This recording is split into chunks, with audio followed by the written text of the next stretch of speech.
What's going on, everybody? Welcome. Much to everybody's probably the rumors. The rumors are not true. I have not died. I have not disappeared. I have not stopped streaming. It has just been, it has just been crazy. It's been an absolutely insane time, and I just want to say, I missed you guys. I'm sorry I haven't been here. It is the team is doing a lot of stuff, and it is me, Araxis. It has been a crazy time. So we have actually been searching for studios, which has taken up a bunch of our time. Really excited about what the future is. One of the things that's going to be happening starting on Thursdays, we're actually going to have a live video person in here at all times. So from now on, these streams will actually have a camera person who's focusing, so you guys can see the streams a whole lot better. But at the same time, it's just with preparation for Computex and PAX East and all this stuff, it's just been a whole lot harder. And you guys have seen us go down to 2 streams. And then, of course, obviously, for those who don't know, one of our individuals is having a family emergency, and they're dealing with a lot of stuff right now. And that's had an impact in terms of us being here live on stream. But I'm here now. And I'm excited because we're going to be checking out the Fractal North BTF. So this is the Fractal North XL, as you know it, but modified for BTF or Back to the Future if you're an ASUS, or Project Zero if you're MSI. So we're going to be doing a really cool build inside of this today. And then we have a budget 5070 build that I've been promising you for about 6 weeks. And we haven't even done our 5060 Ti review. There's just been a lot of stuff that we've been kind of working through and all that sort of stuff. But excited to be here, excited to hang out with you. We are back, and this will be the continuing. And the thing is that moving forward, not only will we be back, but the streams will be better because you guys will be able to see more. We're actually going to have a camera person in here and all that stuff too, so it should be cool. Thank you so much for all the people resubscribing. Honestly, I've never had such low sum numbers before, but it's okay. I mean, again, you have no reason to believe, it's like we're just gonna have to show you that we're gonna be more consistent and go from that. So I am so glad to be here. I'm glad to see so many people already returning. Yes, and an hour earlier. And the hour earlier was so we could make it so our camera person could be here. So Brian Combs will be joining me. He's the creative director. He'll be joining me in every stream from now on. So you'll probably hear some more banter. It'll feel less lonely on this side, even though you guys are all here. It'll feel less lonely on this side, and so it'll be good. But how have you been? What has been going on? I think it's been, I know we did Intel Live. Those aren't really our streams. One of the things you might have noticed is that those aren't showing up on my YouTube anymore. We're trying to push that stuff more towards directly to just support Intel in general. So we're trying to make sure that our content is just the Robeytech content and stuff like that too. I've been dying to pull the trigger on this case. I just want the white version with the dark tempered glass, face red, droopy eyes. Fernando, it's funny because the team over, and this is a sponsored piece of content, so I should be aware that we are doing this for Fractal. I don't do that very often, but Fractal wanted to showcase this, and we have a video coming out on it. Afterwards, it'll be like kind of a recut of this. Oh, I just heard a weird sound. Oh, that's this thing. I was like by myself. But hey, guys, Hype Train, thank you very much for that. Will more streams come back with the new studio? Yes. Once we have the studio, actually, I'll show you. It's not okay. Let me just say what I'm going to show you is what we're currently working on, right? So we don't know if this is how it's going to work out. Where obviously this is the first time I've ever done anything like this. So I'm showing you some things that could happen if it goes from here. But let me show you guys. I'll put in some images here so you guys can see like what it will look like and stuff like that. So let me see if I can find it here so I can show you guys kind of like how it's going to be. I sent it last night to, it might be, here it is, it's probably in here. So again, this is how, if everything goes according to plan, this is how it would go. No promises that it'll stay this way or anything like that, or, even if like no guarantee that, obviously there's a lot of things that go into getting a building and all that sort of stuff. So hopefully this all goes the way that we want and it ends up being awesome, and then we don't have to worry about it anymore. I'm just gonna make sure, yeah. So here is, let me save this image. Okay, save as, here, okay. So this is what the studio will potentially look like. Let me see if I can, do I just have a picture version here somewhere? This looks like a picture. Okay, here we go. Here we go. I will just replace this with, oh, okay, yeah, we should be able to play this with this. Okay, so here we go. So this is what the space will look like. So this is how big. It's about 6,600 square foot. No, I was doing, well, there's been lots of good stuff. Bittersweet, thank you for the sub. Hydrate from DJ Techno. So this is kind of what it'll look like. It's 6,600 square feet. It's actually 3 individual studios. Each of those studios can have 2 sets, so that's up to 6 sets at one time. And then so like we'll have like our testing area, and then we'll have our flex desks, our editor's desks, the server room, and then obviously our creative lounge and inventory and all that sort of stuff. So it's like, yeah, it's like 6,600 square foot. You can see that there's the bathrooms and all that stuff there too. So it'll be a whole lot bigger than what we have. Yeah, and then there's just my office, which I didn't want, but at the same time, like sometimes you just have to be there for conversations and stuff like that. So we'll see if this is the first space we kind of look in, and we just got finished doing the blueprint stuff for it, and all that sort of stuff. So somebody asked, why 3 studios? Well, I think one of the things that you guys, we've talked about before is, you guys have always wanted to say, hey, well, you know, we also do, not only do we do content for Robeytech, but we also do what are called, it's called white label content. So we'll have content for companies like AMD. We've shot some stuff that you had no idea that we've done for AMD. We shoot content for Intel. Sometimes we shoot content that I'm not actually even in. So we have enough to actively shoot on 3 active places at one point in time.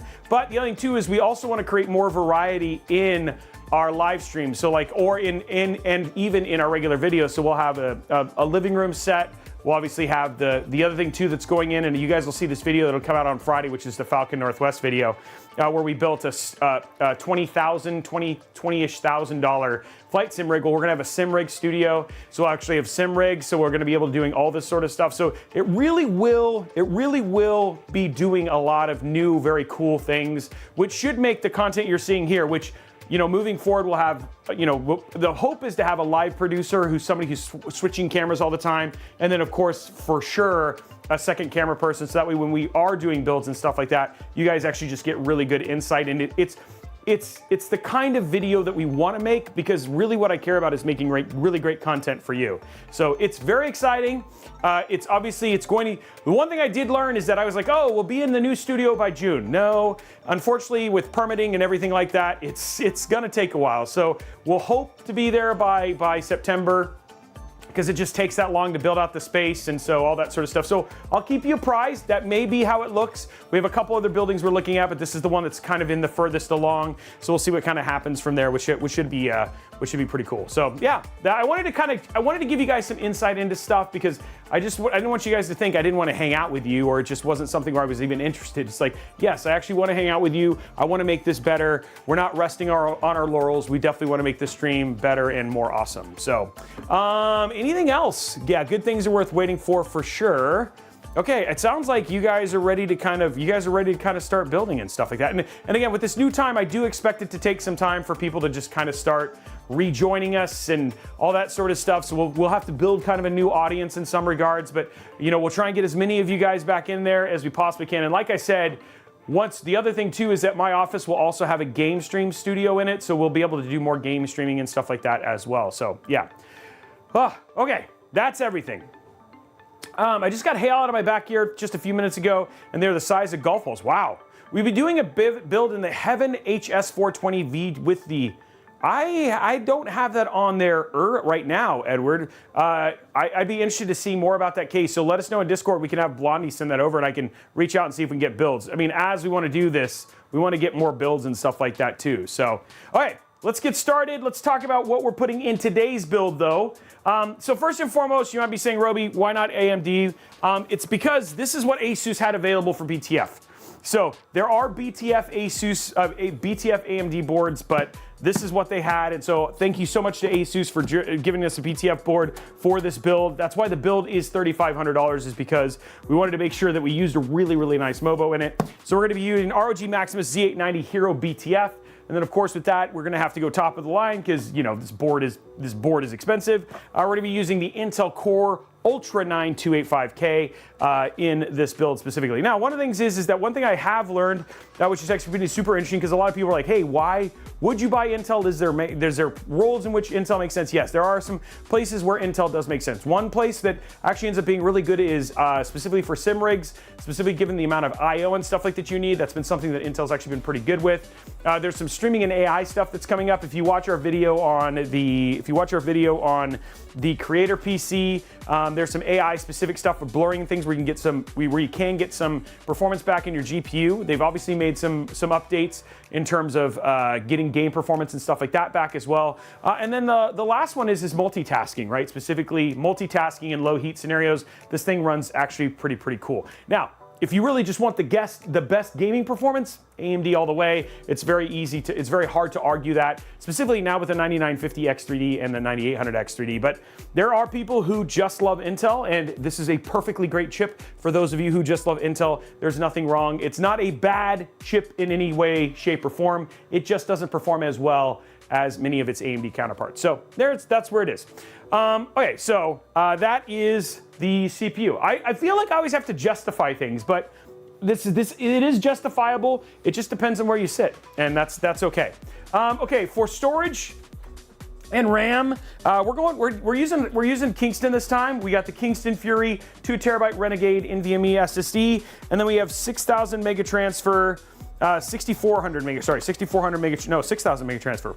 I don't know why I didn't use 6,400, but 6,000 mega transfer, 6,000 mega transfer Intel RAM. I think I'm out of 6,400 mega transfer kit. They're all in other builds. So ideally you would use 6,400 mega transfer with this. So if you were gonna wanna mimic this build or potentially do a BTF build with Intel, specifically with Core Ultra, the 6,400 is definitely the better speed to go through.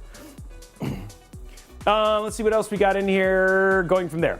And to be fair, Araxis, AMD does have its own version of E-cores as well.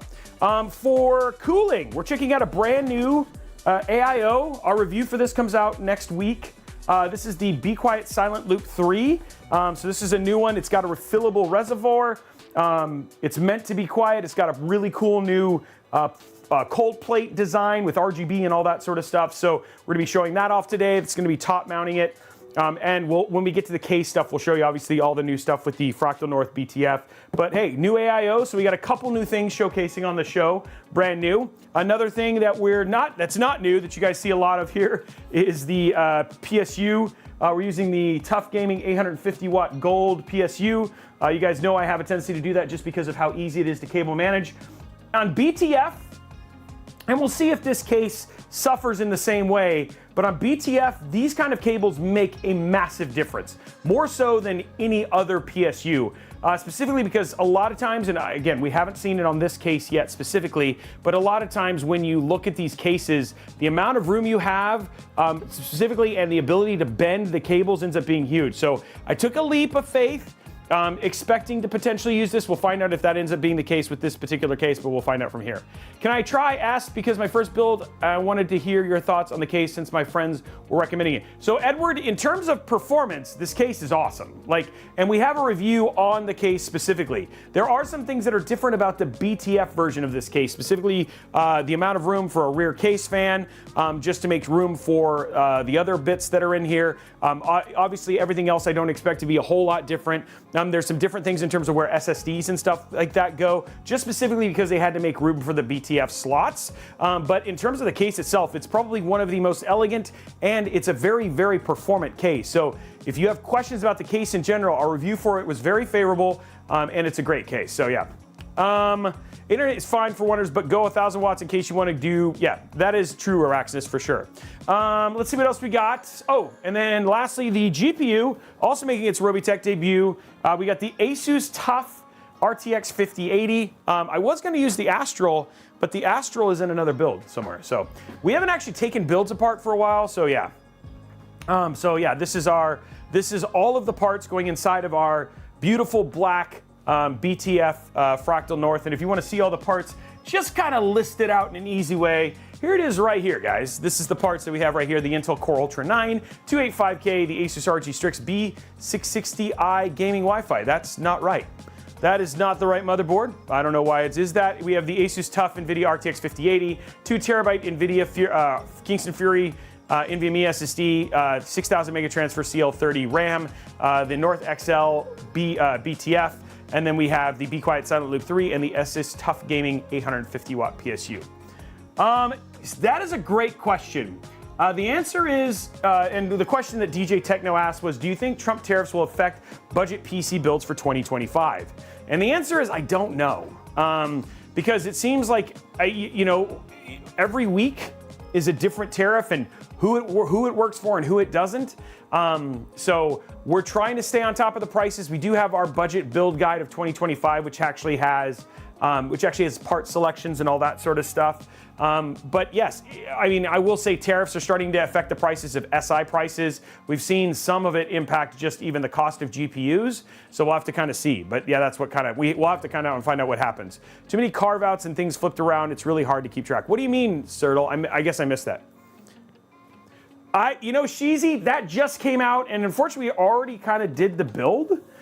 If it's a small download, I have no problem with doing that.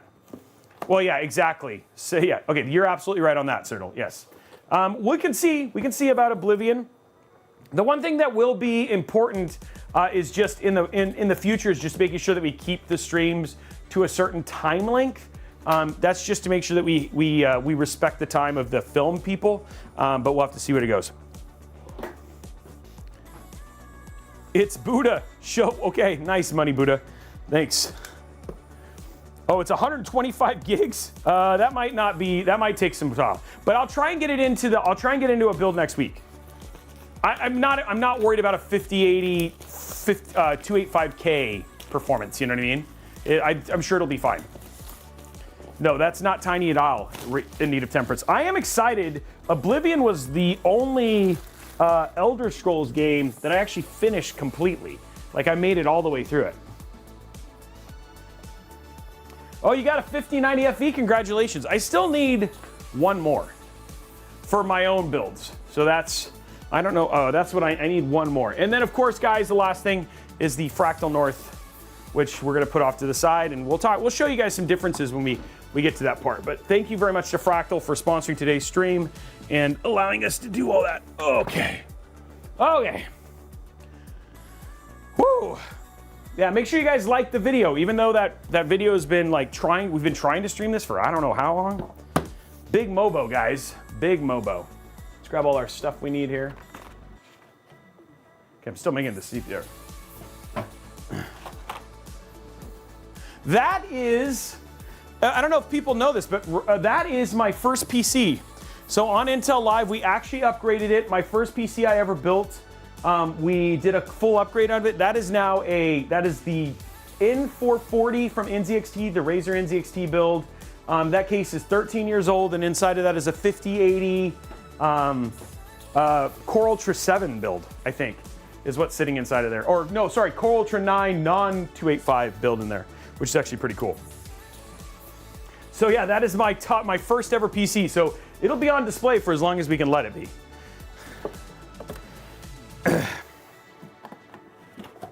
Okay, here we go. Yes, this is a high-end build, especially when you're talking about a $700 motherboard. That's why it's like the parts. I was like, okay, well, we got to make sure we use like matching parts, you know? Oh, that is hefty too. Dude, this Mobo weighs so much. So heavy. Such a heavy piece. It's such a heavy Mobo. Ugh. Okay. So there's a lot of peels here, guys. Dude, it's just like, yeah, this thing is heavy. Look at that. Okay, yeah, dude, it's heavy lifting. Like you could actually get your curls in and stuff like that. Okay, so first and foremost, let's do our peels. There's a peel there. There feels like there's a massive peel. Oh, there is. There's a massive peel right there. Ooh, look at that. Ooh. Then we have another one right here.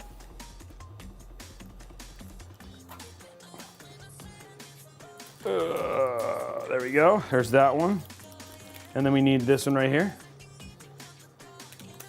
By the way, guys, super, super appreciate all of the subs and all of you guys have been dropping subs and stuff like that. It's a huge thank you. Wow, this is like very stuck. What the?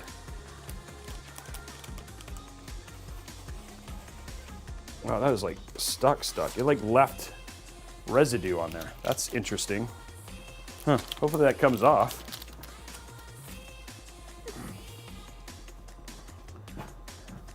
Never seen that happen before.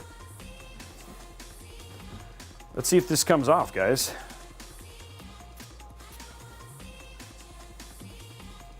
Oh, that's like really stuck on there.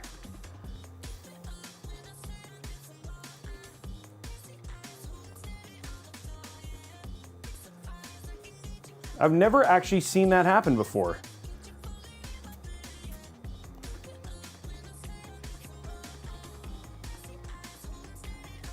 I guess if I go a little harder.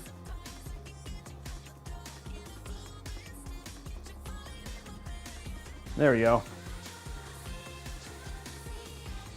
Nope, even then it's still got some on there. Okay, I need a little bit more.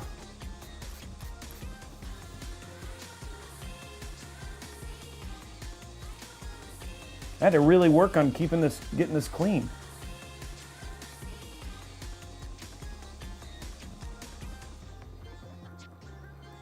There we go. I think I got it, guys. That was like the most like it was not quite as peeled as it normally is. Okay. That's an oddity. That is not typically how that goes. Usually it just comes right off and there's not a problem. But we had to work at that. They wanted to see me work a little bit, guys. They were like, hey, we're not just gonna send you a free Mobo, we wanna see you work. Okay, let's get our CPU in.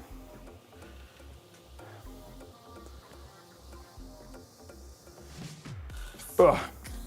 Yeah, now it shines like it should, exactly. I want this thing to look good when it's done.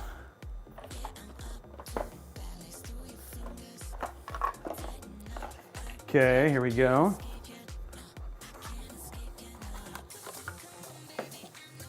Yeah, it was like, yeah, it was film. It was actually film goo. Yeah, there was actually some goo in it, which I've actually never seen before.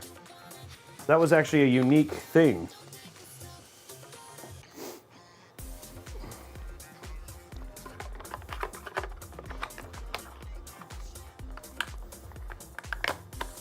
Never kind of had that happen before.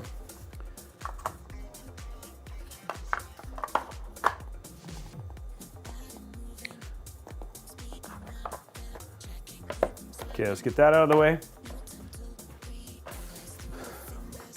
Throw that down. Oops, that pops right out. There we go. Okay, now we get to do the easy SSD, NVMe SSD install, which is just pull down. That pops right off. And then it's got these like extra peel things. So we'll need like our little, something like a little, I will say a little tweezers helps.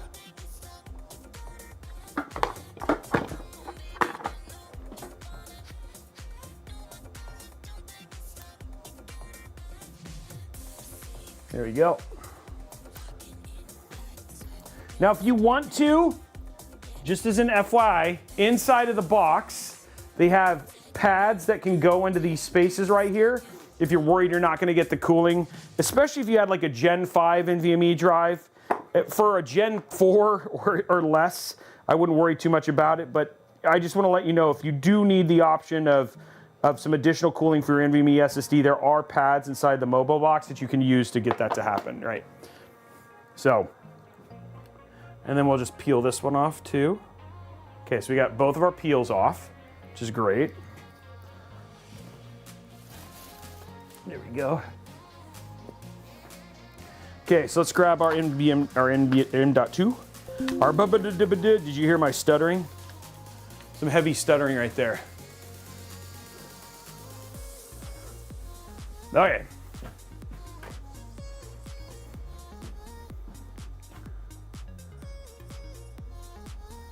Oh, that was interesting.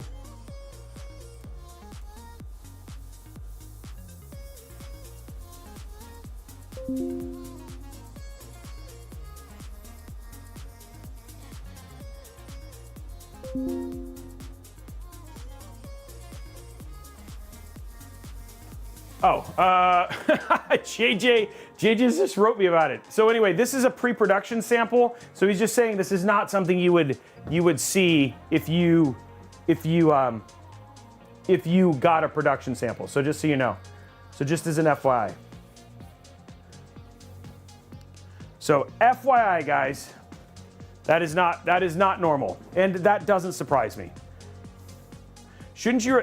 You don't have to, because I'll show you why. Watch this. So I'm going to put this in, and then this is going to slide over here. See? So it's actually not even using it, so I don't need to remove it. So that's how that goes in.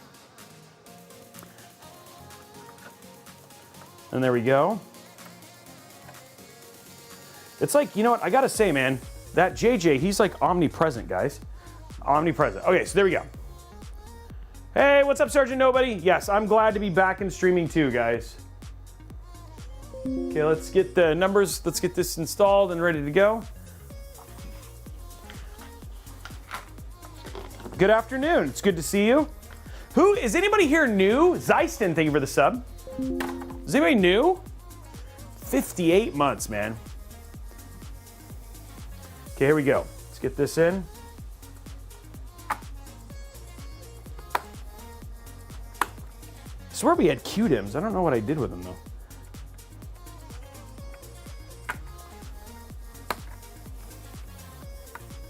There we go. Wait a minute. Okay. I was just making sure I wasn't doing something dumb. This is actually a Core Ultra. Sergeant Nobody, thank you for the 10 gifted subs. I was just making sure this was in fact a Core Ultra 9 motherboard and I hadn't done something stupid. But it is. It's fine. I didn't mess up. I just realized this is a new Mobo. This isn't just a standard BTF Mobo. This is actually a Z890. The one that I did, the last time I did a BTF board, it was actually a Z790. So I just realized this is a Core Ultra 9 BTF board. So this is actually one of the brand new ones for the new CPUs. So I don't know why I don't know. I haven't been doing stuff for a while. I'm sorry. I haven't been on top of my streaming. So I am sorry. Wow. Okay. I just realized, oh, this is no wonder he's writing that is because this is a brand new Mobo. So yeah. What am I looking for? Okay, let's get our case out. Okay, so this is the BTF version of the Fractal North. You know, it's funny, JJ, I didn't even put that together until like I saw your email, which thank you for that. And I assumed that there was something like that was going in there, but I hadn't put that together that this is actually a new one. I have non-streaming brain. Yeah, this is a brand new board. And so I just assumed it was the same one that I had used, but then that would have been a 14900K. So yeah, okay. Well, sorry guys, I had stream brain. Okay, let's go ahead and get this done.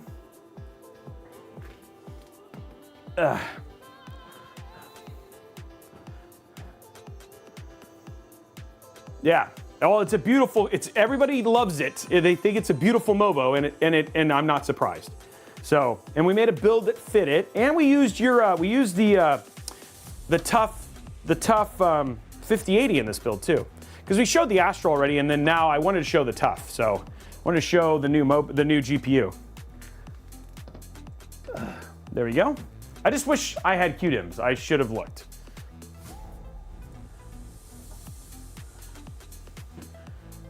Yeah, it's the reverse connector. It's not the BT. They're like, I don't think they're part of one of the alliances, so they just call it reverse connector, huh? Oh, thank you, Tom. Thanks for letting me know that. Okay, so what we're doing is we're just opening this up. So going to the side camera, we're just gonna open all this stuff up. Not that you guys haven't seen me do this 100 times, but there might be people who've never had this before, so. Okay, we got some, wow, that's a big thing of silicon beads there. Okay, so then up here in the front, it gets way lighter when you take all this stuff off. You got those 3 great fans right there in the front. And then down here at the bottom. Yeah, I'm gonna use the TUF 5080 because we had shown the Astro already. So Christoph, it was kind of not a holiday. It was a bunch of other stuff. I'll go through it a little bit later. I'll show you guys the stuff, but some of it was holiday, and then some of it was we had like somebody in the studio had a family emergency that kind of caused some ruckuses, and that's okay. The person is doing better as far as I know. And And then studio, brand new studio space. Yeah, so it's been a kind of a rain and pour scenario here at Robeytech. So, your TUF comes tomorrow? Oh, that's awesome. Yeah, I'm actually excited to see it. I love the ID design on the TUF. So,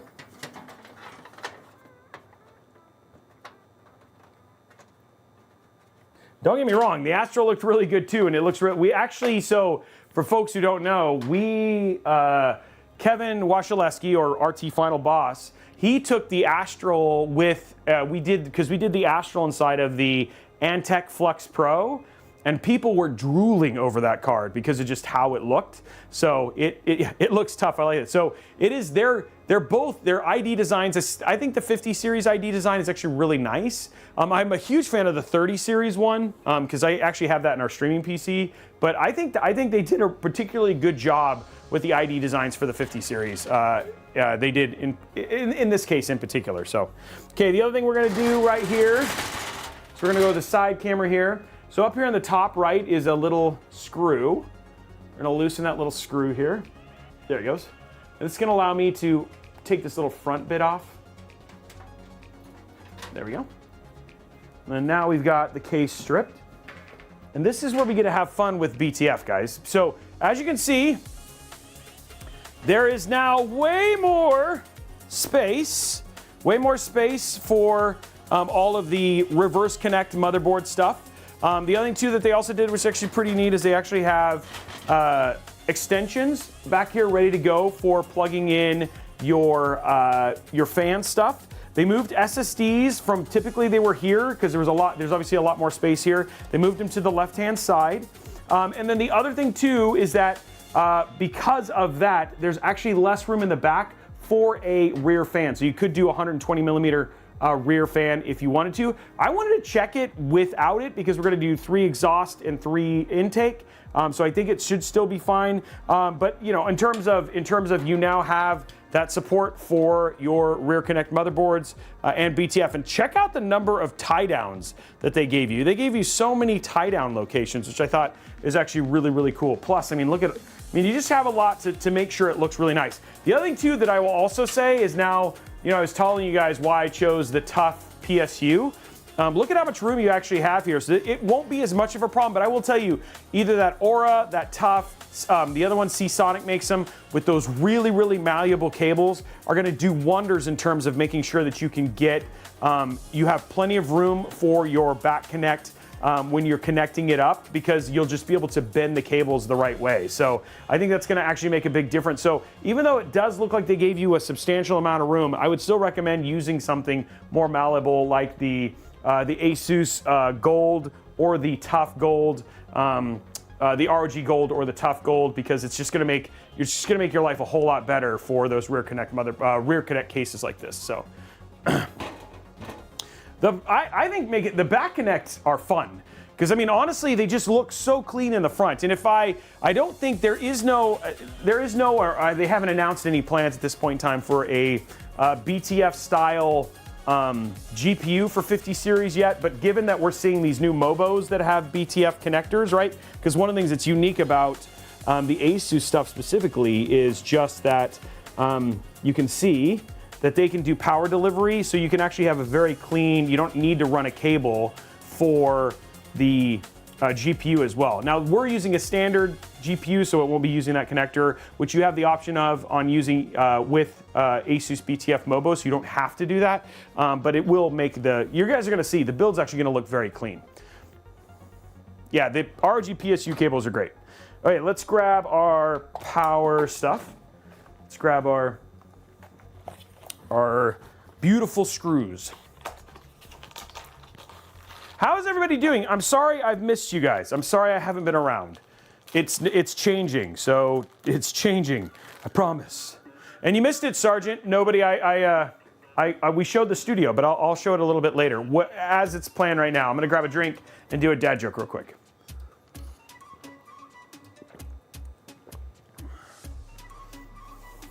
I don't know, I mean, I'm assuming they will, but we'll have to kind of see. I think some of it just depends on how many they sell, Araxinus. Okay, let's look at dad joke time. Dad joke time, by the way. Here we go. Dad joke. How do you make a tissue? Oh man, I just got finished watching Footloose. How do you make a tissue dance? How do you make a tissue dance? You put a little boogie in it. You put a little boogie in it, and that's how you make it happen. that joke. What 420 millimeter AIOs are fine to install and push-pull in the North XL? I think the thing is that you have standard thickness. So I don't think push-pull is effective as people think it is, especially if you have a non-standard, if you have a standard thickness radiator. It actually creates a lot of air turbulence in the radiator portion where you need the most air. So you actually have to dial in your fan speeds if you want to do push-pull. I will tell you, we have done videos where we've looked at push-pull configurations versus normal, and it usually does best when you use thicker radiators where you need to where the air needs additional help. But in standard 27 millimeter thick radiators, you do not need push-pull, and it does not make a big difference. And in some cases, it can actually make it worse. Okay.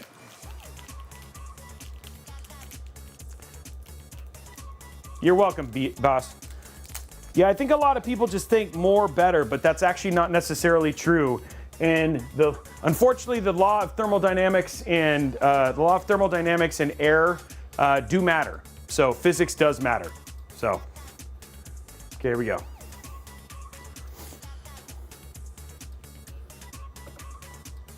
Okay, let's get this installed.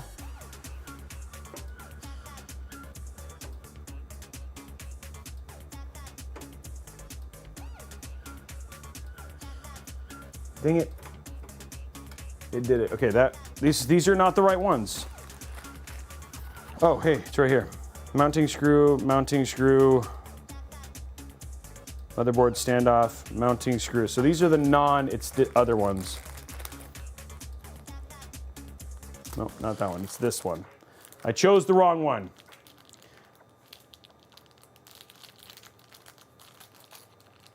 There you go, ASUS confirmed. There are BTF 50 series GPUs coming later in the quarter. So there you go. Not that we were surprised, but I didn't want to speak for them, and there we go, we didn't have to. This is why it's nice to have ASUS on the show.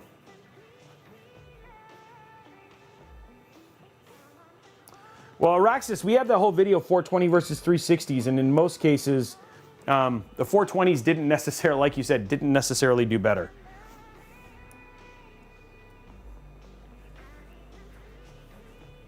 No, I've noted the BTF. Yes, I appreciate it. Thank you very much. Okay, just going in and screwing all this stuff in now, guys, because I chose the right screws. That helps tremendously. The Fractal decided to depart a little bit from what you typically see, and so a little bit of a weirdness there.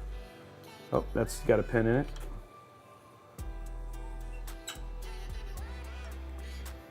Yes, ASUS is in YouTube chat, guys. If you guys want to say hi to ASUS, they're in the YouTube chat right now, giving us all the live updates as we do this. And that's one thing I really actually like about JJ and the team is he has a tendency to show up on these things and just give us feedback and stuff like that, which is also very nice. So I appreciate that, JJ.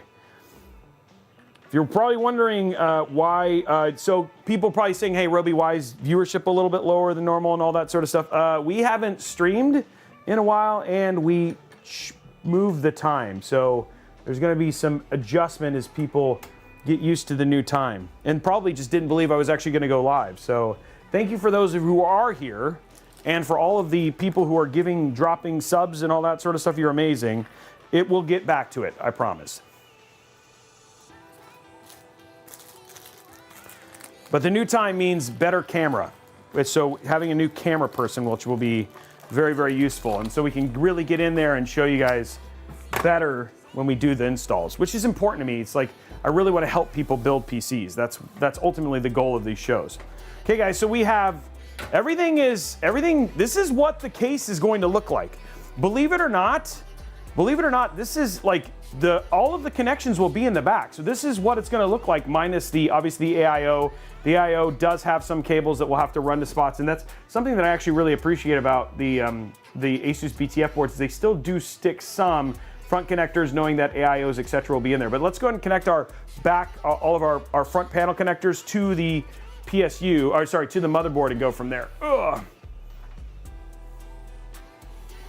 Okay, so as you can see, this is what becomes so awesome about BTF,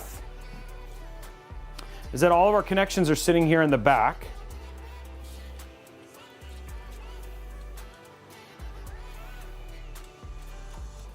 So we're gonna pull all this stuff out here and get this stuff connected up. Yeah, PC guy, that's always fun times right there. I usually do not upgrade. I usually just start from scratch, but that's not going to be good for every person, you know.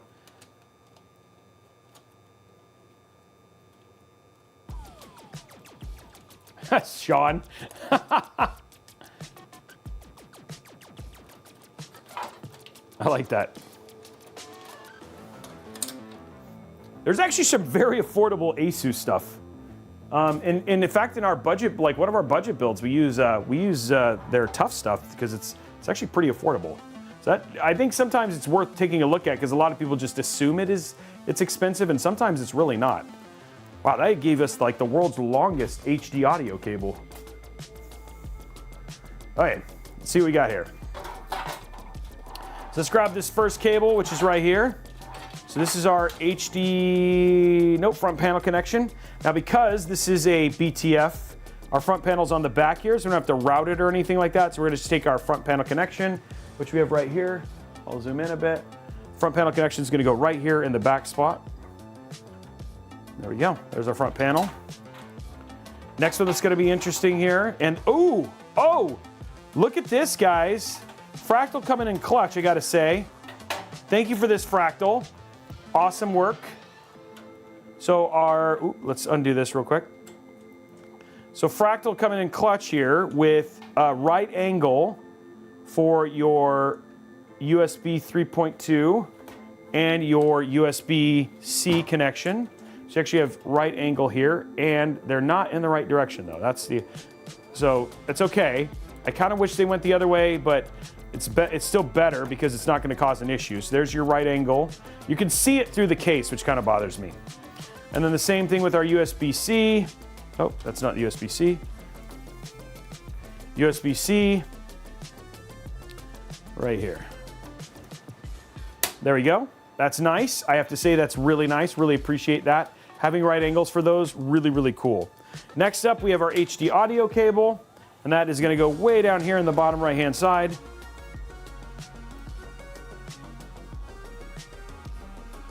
There we go. There's HD audio. Okay, what else we got here? We have a couple fan headers. I think, are these all, what's going on here? Okay, so we got all the fans are going up here. And then they have a single fan header for our cases, our case fans, which we can actually go ahead and throw. Let's just put it up here. Why not? Yeah, let's put it right here. Well, nah, I'm gonna run it down here. No. Oh, look at this. You got two USB-C connectors. I'm going to zoom out a little bit so you guys can see. I'm trying to decide where I'm going to run this cable. I kind of want to run it here. I think I'm going to go run it here, because we're actually not going to run a rear fan. So we're going to run it here. And we still have 3 cables if we want to connect. Okay, so there's all of our cables. So let's get this stuff cable managed now. Go from there. I have to say, this is something that's actually really nice about BTF. Or Project Zero, or Rear Connect, however you want to call it, is just doing these cables.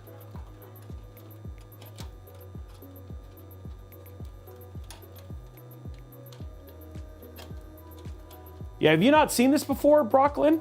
Yeah, these are the Rear Connect motherboards and stuff like that. So this is what makes this particular thing so awesome. Okay, let's leave these out so if we need them.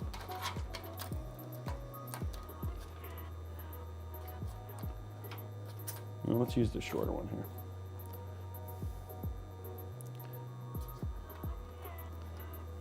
Oh, it's not the short one. Let's actually use the short one here, Robey. I think Underdog, it's just a personal preference thing, and that's, a lot of people are different. I know people who cannot stand white builds, which blows my mind because I love white builds, but there's just people, I've met people who are just like, I can't stand them. I'm like, really? I love how clean they look, but you know, that's the thing about PC DIY is just that there's so many different preferences, and I think that's what makes this hobby so fun, is just that people can find their own way to express themselves. And I really appreciate that about PC DIY and PC building in general.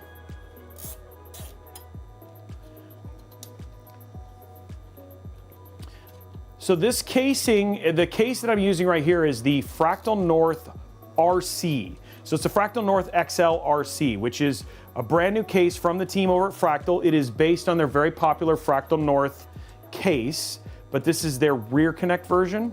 So this is specifically targeting either using Project Zero or ASUS BTF, which are kind of the two. There's also Gigabyte Project Stealth, but they actually haven't updated Project Stealth in a while. So, okay, so what I'm gonna do here is I'm gonna create a 90-degree for these.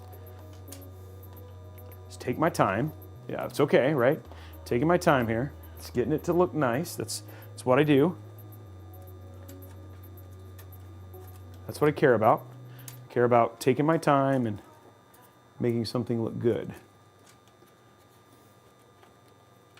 And this is like, again, there's like, it's not to say slam and cram isn't a viable option, guys. Like if you're a slam and crammer, I'm not gonna judge you. It's okay. This is a safe place, slam and crammers. I like to make builds look clean when I build them, you know? A little bit of extra love and time.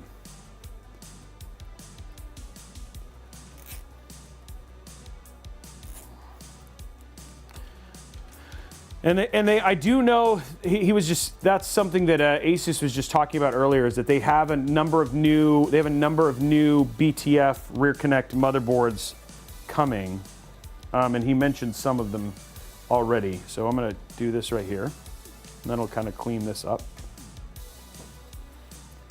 Question somebody had, is the 5080 worth it over 5070 Ti, and the 5080 is $1,000? So personally, that's a budget question. So the one thing that you do get, especially with multi-frame generation, is the more that you have above 60 FPS, the better your chances are for enjoying all that the 50 series have to offer. And some of that depends on where you sit on the whole real frames versus fake frames, like, you know, situation. The thing that I like to tell people is that the 5080 will get you at 1440p, will last you a very long time.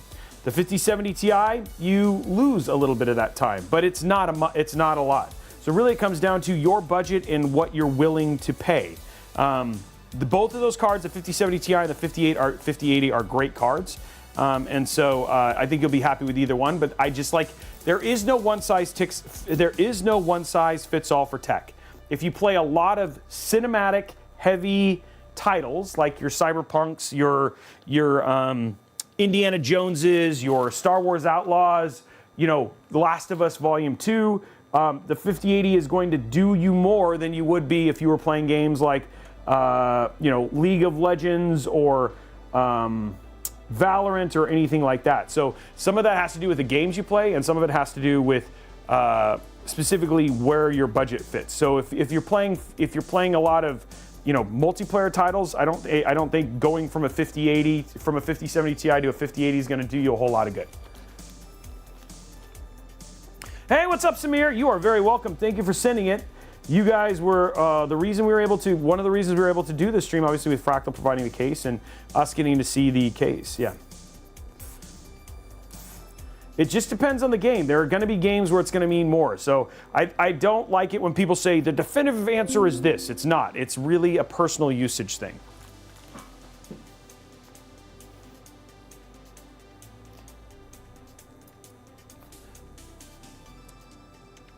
Okay, so we're just going to kind of tighten this stuff up just to make it look good. Look at that. What do you guys think? It looks clean, right? I like clean looking builds. And I actually do like the way that these cables are routing in this case.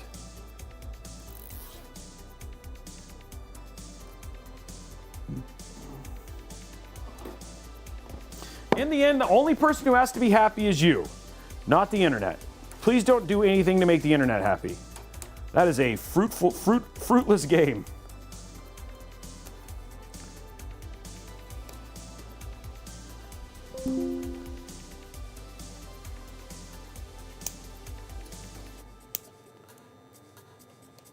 There we go. Okay, there you go, nice and clean.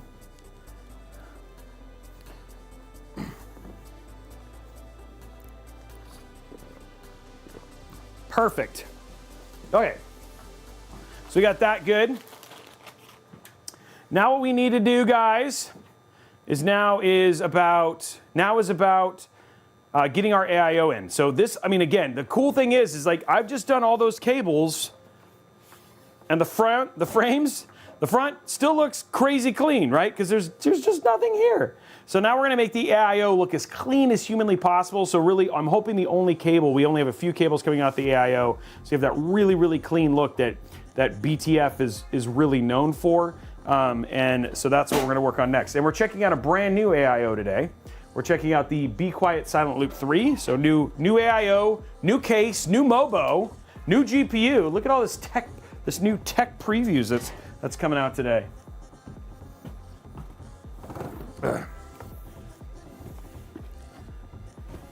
Yuri, what was the question? I'm sorry, I missed it.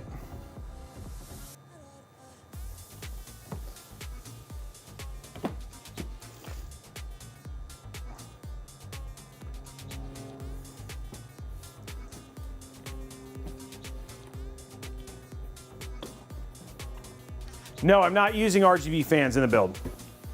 Everything is out. The only RGB that'll be in this build is off of the whatever we have on the GPU and this plate, which I'll probably do white.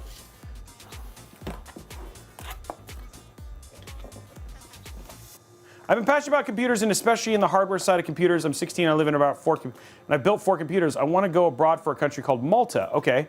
And I want to work IT specializing in computer hardware. What are your thoughts on that? My thoughts are if there's a future there, and that you can do something you're passionate about, you'll never work a day in your life. I guess the question is if Malta has a big need for those kind of positions, but if that's what you enjoy, my man, then go for it, right? For me, it all comes down to just make sure that you're doing something where there is work, right? Sometimes it's like there's not necessarily work, but I love that you're building PCs already, that you have an idea of what you want, you know what you're passionate about. I think that's all awesome.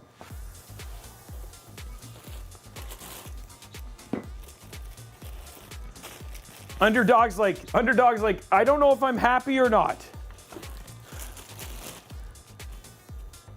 Yeah, you could do Noctua. I mean, again, it comes down to what you're willing to spend. For us, it's just like, I think with the all black, the Fractal all black fans, and then obviously the Be Quiet all black fans, it's gonna look really nice. What would this FPS of this system playing Zork? Would it be the Text Adventure Zork or Return to Zork? Because the Text Adventure is infinite. You're right, Zeiston, you're not wrong. And hey, thanks for being here, buddy. I haven't seen you in a while. We haven't got to hang out, because honestly, we haven't been doing I did do PDX LAN. I don't know if we have any other, I think we're gonna do, I am doing PDX LAN in the fall too. I like it. Blondie's even supporting you. You know that things are wrong when Blondie's backing you up, Zeiston.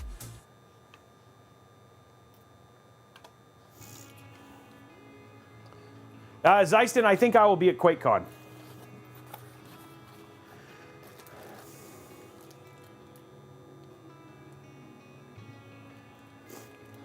There you go, Raxness.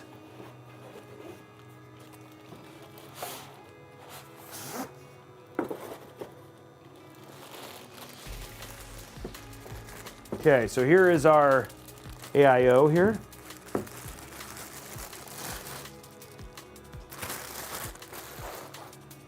Okay, and we do have to put the fans in. Get the fans mounted and stuff.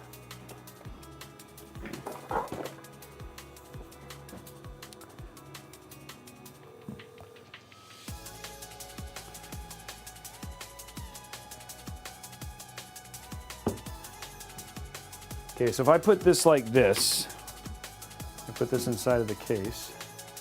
Oh, I want it like this, so this has got to go here.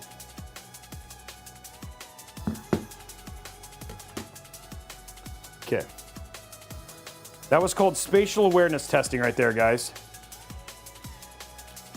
I know, Araxis, and that's the thing, is it's kind of like, frame generation is kind of like driving, so like DLSS is like having a Porsche, and frame generation is like having a, okay, so let me do this correctly. DLSS is like having a Porsche 911, okay? It's great. It's an amazing car.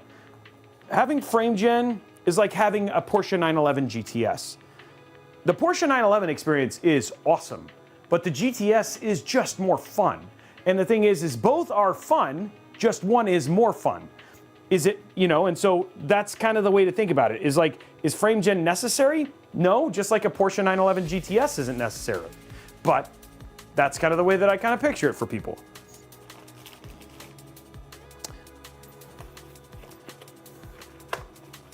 Underdog, I'm not entirely sure. No, it's not. They import it in, and then you use it. It'll come from a U.S. distributor.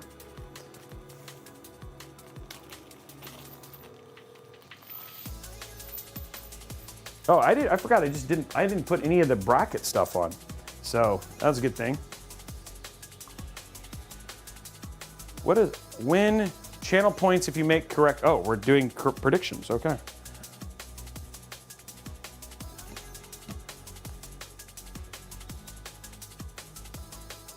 Trav, I have not watched that. What was the 411? Yeah, right now you're not wrong about the driver issues, right? Like, which is something that's so unique, right? That's not something we typically had problems with. It used to be, so yes. I don't know about saying it's like having water in your gas, because that would completely ruin your engine. Luckily, drivers don't ruin your GPU, though it does make the experience better.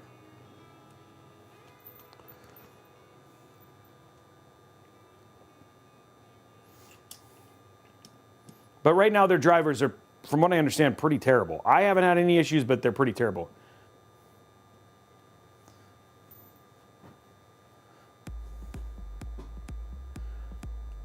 So, Base Buffoon, what games do you play? And what resolution?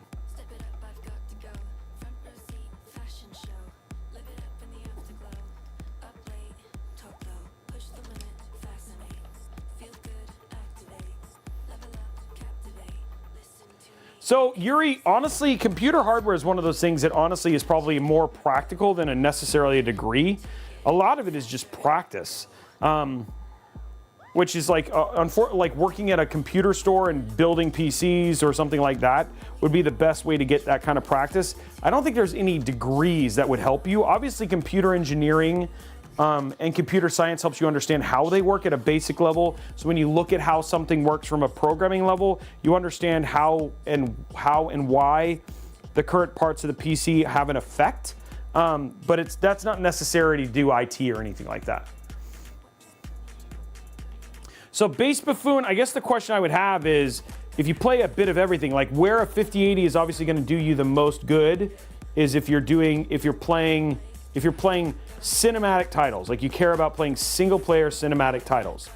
And those are the ones that are getting most of the support for most of the additional features that NVIDIA is pushing, like multi-frame gen, etc., right? Like Doom, Star Wars, Indiana Jones, Black Myth Wukong. If you're not playing those games as much, or you're playing older titles, then a 5070 Ti is going to be fine.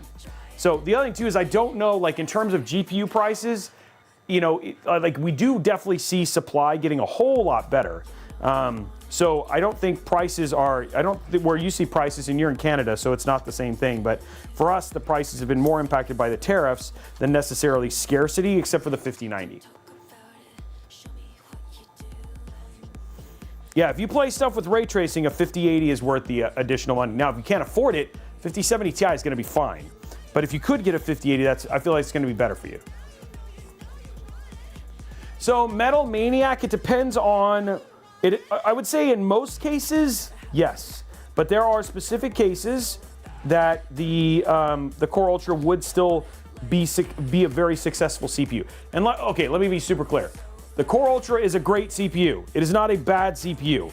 The thing is that the AMD CPU is just better, right? But it's not saying if you have a Core Ultra 9 or you use an Intel CPU, you're not having a bad experience. Now, where you do see benefits from Intel is specifically is specifically having to do with multitasking, especially for the Core Ultra 7 and stuff like that versus a 9800X 3D. You'll see some benefits specifically for multitasking, so for streamers and content creators.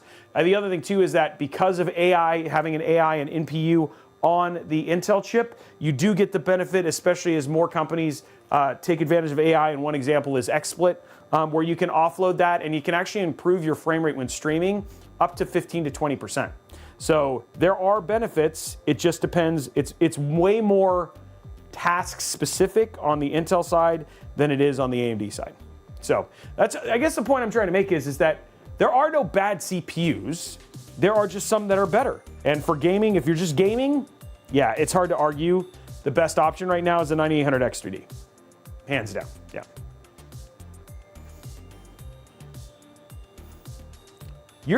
That's soon, isn't it, Zeiston?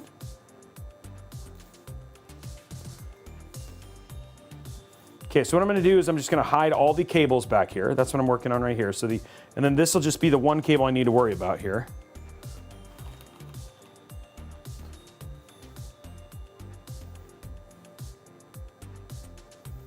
Yeah, I knew it was soon. Okay, so it's not soon, but it's soon. You're very welcome, Yuri, and I'm glad we were able to help. And again, if you want to continue those conversations or talk to other people about the same thing, just because I'm not around all the time, you can always ask in Discord.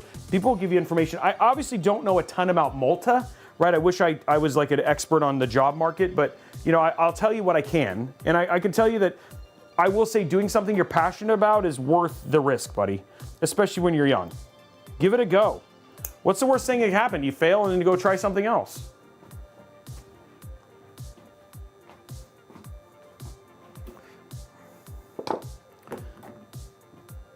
Okay.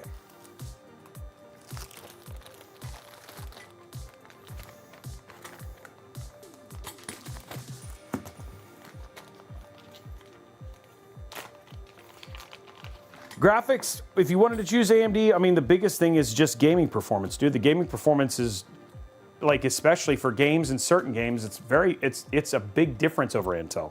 So that's why you would choose AMD. I mean, honestly, there's a reason that their CPU is selling like hotcakes. The 9800X 3D is selling like hotcakes.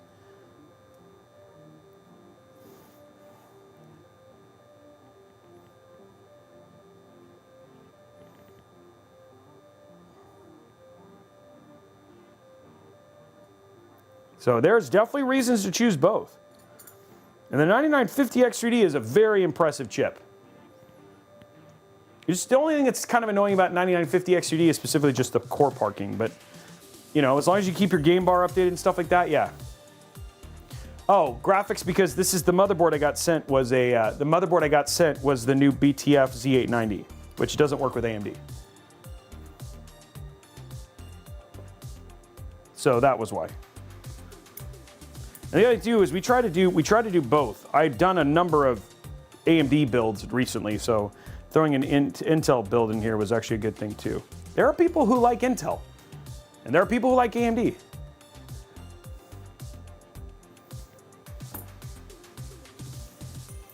Yeah, that was from day one, wasn't it, Sergeant Nobody? Like the 9070 was like, just because they had so much stock.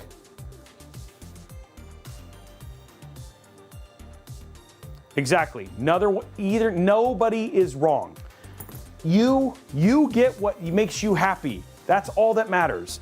It does not matter what we say. We are not, yes, we play with a lot of hardware, but that doesn't necessarily mean that we're always right. And the other thing too is what works for us isn't necessarily what is gonna work for you. So please, please, please don't change your mind for the wrong reasons.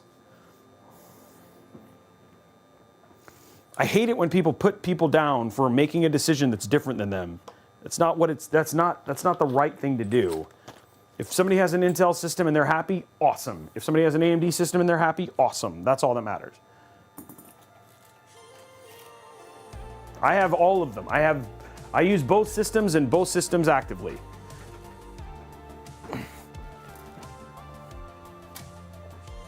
I shield for everybody. That's the way I say it. Because like people are like, oh, you're like, here you are, you're pro, you're like an Intel fanboy. No, I'm a PC DIY fanboy. It's a big difference. Okay, let's go to side here.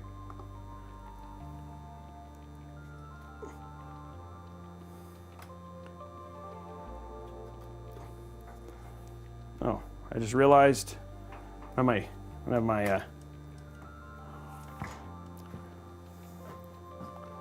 have my screws. There they are.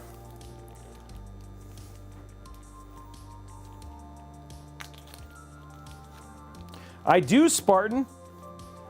We do. And you got to admit, man. I mean, our budget build, the B5. Oh man. The Intel budget GPUs, man, my mind is not working, are awesome.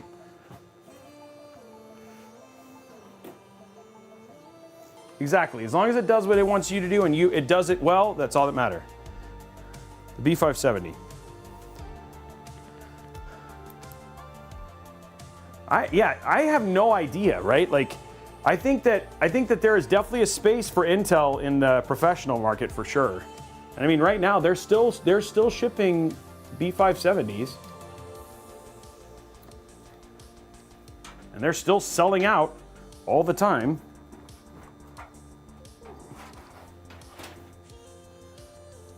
Look at that, looks good in here.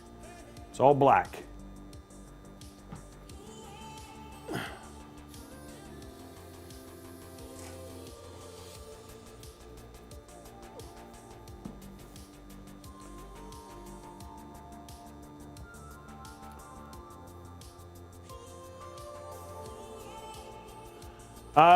The Panorama would probably would definitely perform better with different fans, that's for sure.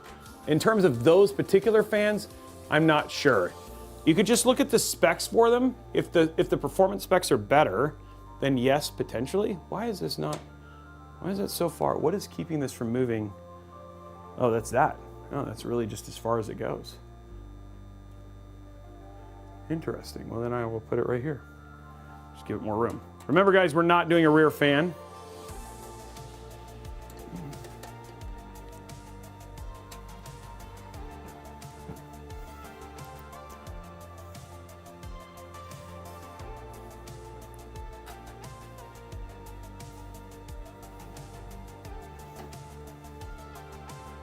People have their preferences, and that's okay.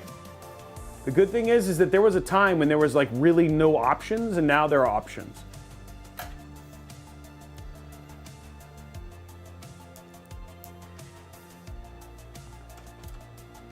And that's the way I want it.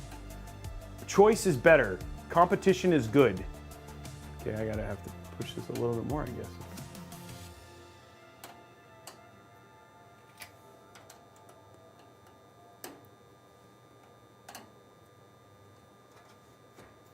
There we go.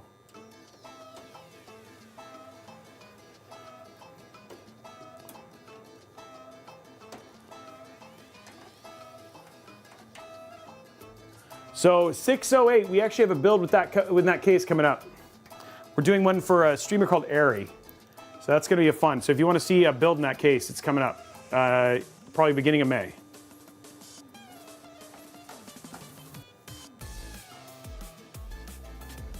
See you later, Najia. Thanks for coming in. And thank you again to everybody who's done the subs and everything else. You guys are awesome.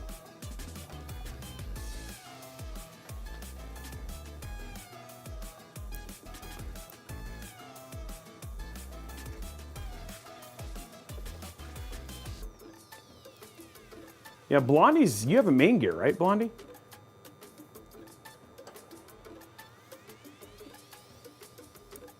What's up, Kilt Man?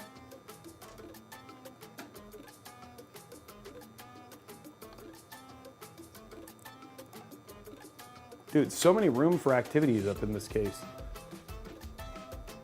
There we go.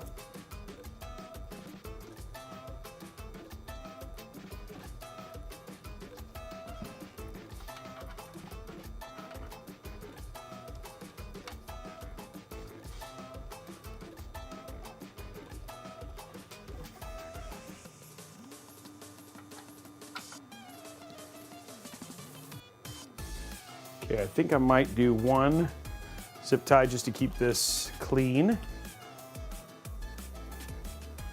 This song is so funny. Like, you really do have so much room just to work in this case, which is nice. Like, here I am, like, working on a zip tie up at the top just to keep it clean. Like, look at how much room I got.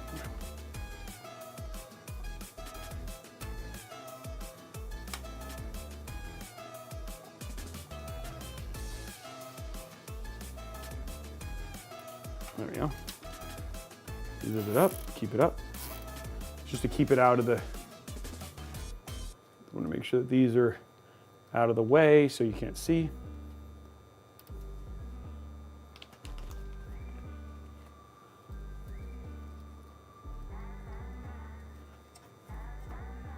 But yeah, because of this, like, because of the room, I just get to kind of get up here and do it.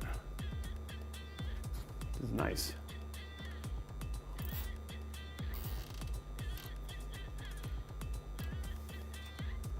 There we go.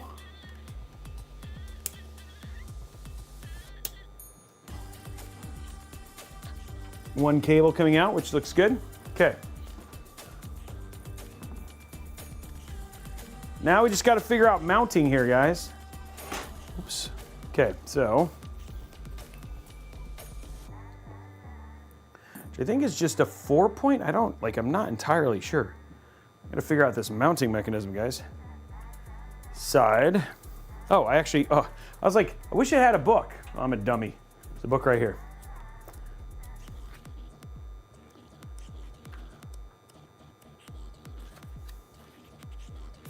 Thread ripper, not doing that. Thread ripper.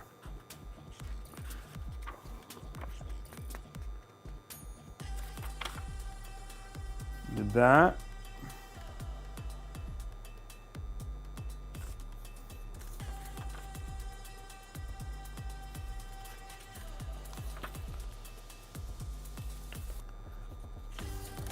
Put the radiator in. Okay, so they go across the bottom. Okay. So this goes in here. There we go. So I put the bracket in there. And then now I need to find, here it is, our little screws here, and then we can put them down. Okay, so these are going to go over these little threaded things right here.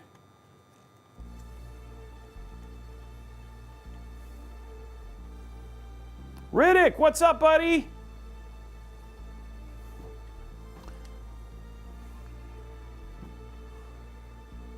Yes, even the pros read the instructions. We absolutely need to read the instructions, because sometimes, like, sometimes they do really interesting, like, oh, you're going to install it that way, huh?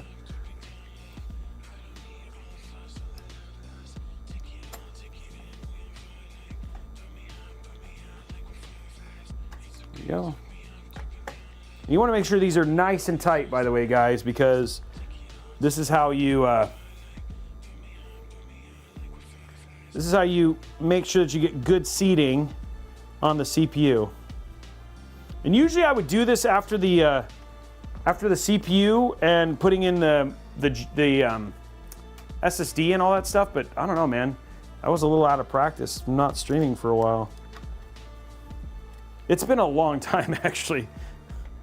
Typically, I mean, like, I recognize how long it's been, and I was like, literally, there was a little bit of me that was like, is anybody going to show up when I go live? But hey, you're here,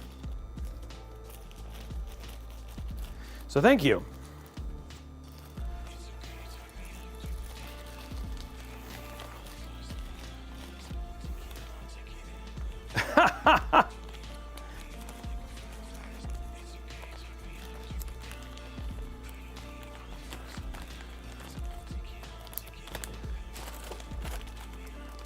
Okay, so let's get, we don't need any of this stuff. I'm gonna grab these zip ties because might as well use these. It's like the thing I use in every one of these is the zip ties. So grab some zip ties here. Getting close here to having this part done. The build's actually coming together quite quickly. Lethal wick, we don't know. We have no idea. And we probably won't know until holiday time frame. I hope not, but we'll find out.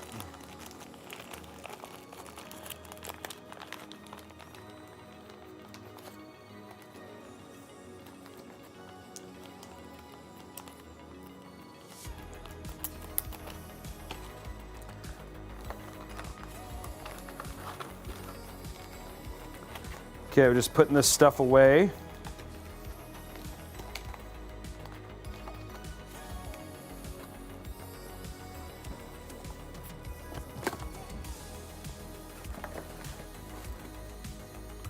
Okay, so now, got everything we need to finish this AIO installation. Okay, so now, go to top down here. Grab a drink while I'm at it. What's up, Woodward? How are you, man? This build's looking clean. I'm assuming the point goes in. I'm just gonna make sure.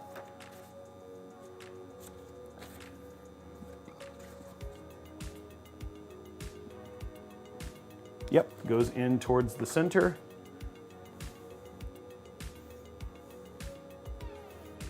No, that is a full ATX inside of an ATX case.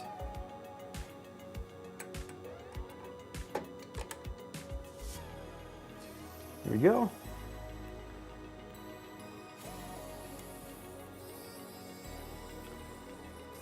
They used this, yeah, there's a screw with a grommet so it doesn't leak. Okay, we're gonna keep this tight so it doesn't get weirdly angled. The 2-point system is not necessarily my favorite because you can angle it easily. So the big thing you wanna do is make sure that this stays straight.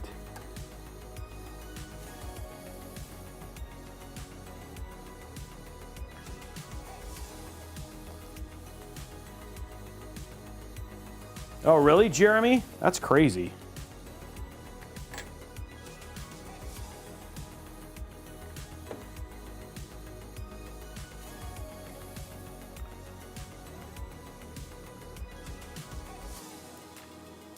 There we go.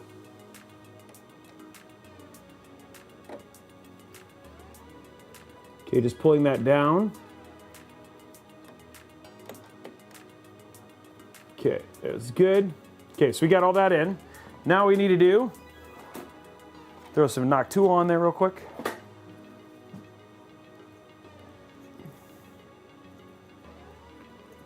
Build looks nice and clean.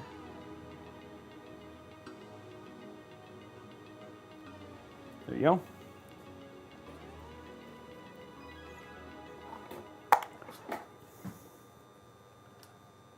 Oopsie.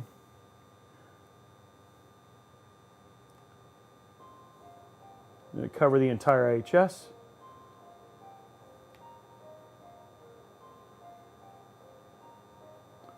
There we go.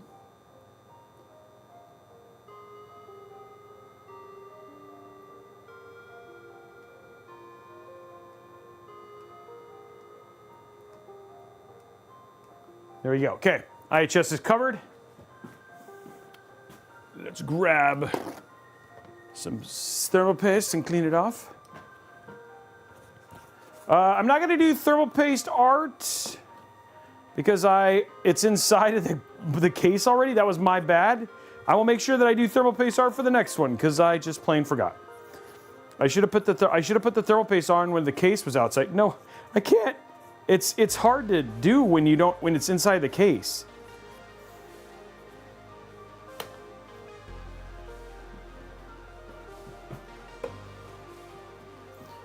I will do it for Thursday's build for sure. When I back in my thing for this. I know, I'm sorry guys. Oh, here we go. This is our pump. What is, wait, there's two. Oh, there's two fans, oh, that's RGB. And these could all need to go to the back, okay. Whoa. Whoa.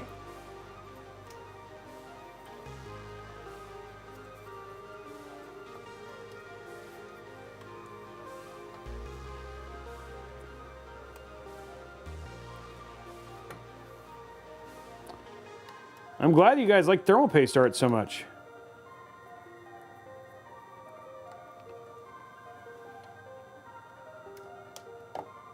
Well, that is like hard to do from this angle.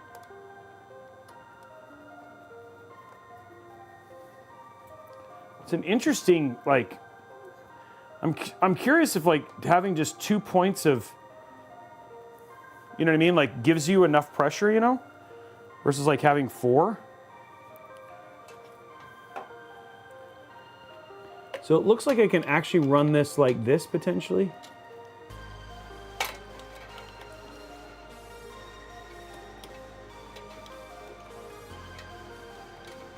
They give you like a little channel.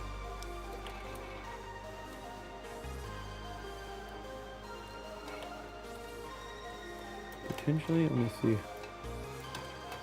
how tight I can make this.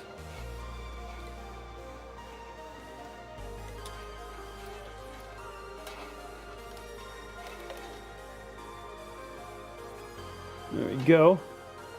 Maybe.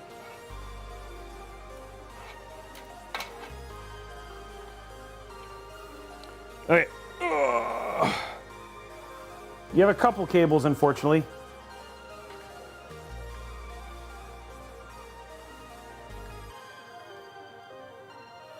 But it feels like that's there for that reason. That little, it looks like there's a little routing space there.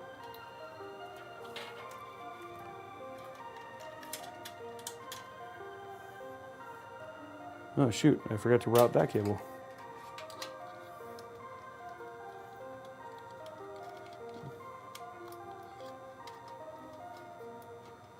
Now it feels like there's a little routing space, which is actually pretty neat. A little routing head. So you can like route your cable and keep it kind of cable managed.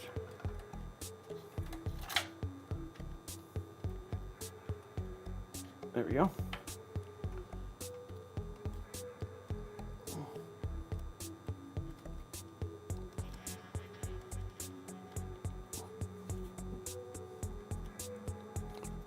Maybe.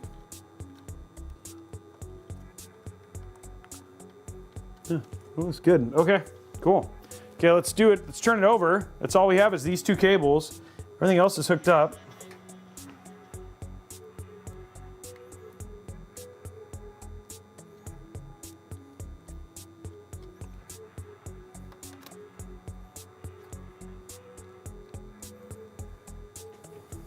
Okay. Back here. Top down. So we have our pump cable. That's going to go right here. There you go. And then we have our RGB.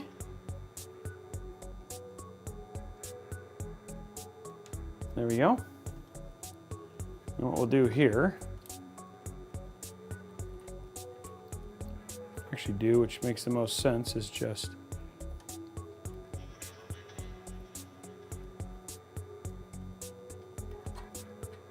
make a nice clean zip tie place. I think that looks good.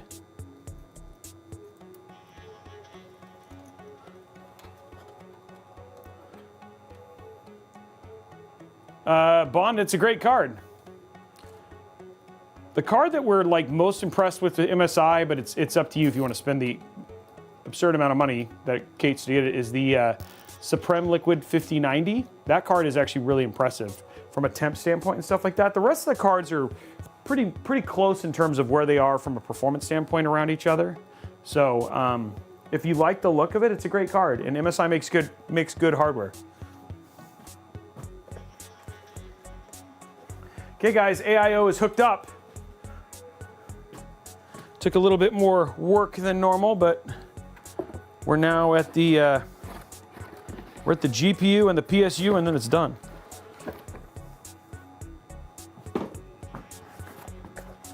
That's all that's left.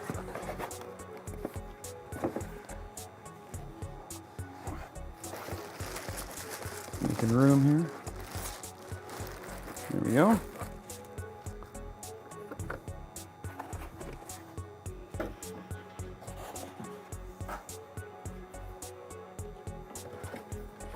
CDID cord, this is 2-toner. Oh, I don't know if that's for me.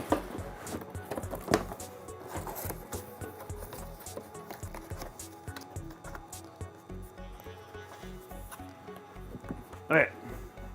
Yeah, this Mobo has a back plate. Yeah, for the, but that's because this is like their high-end. Their high-end ones usually have a back plate. Okay, let's grab a drink. Let's put our GPU in, guys. GPU time. And then like everything is looking nice and clean. Look at that.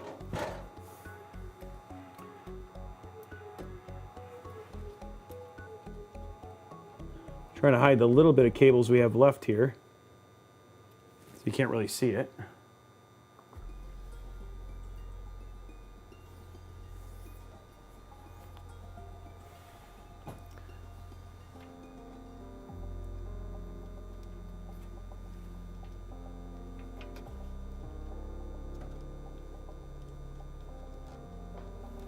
There we go.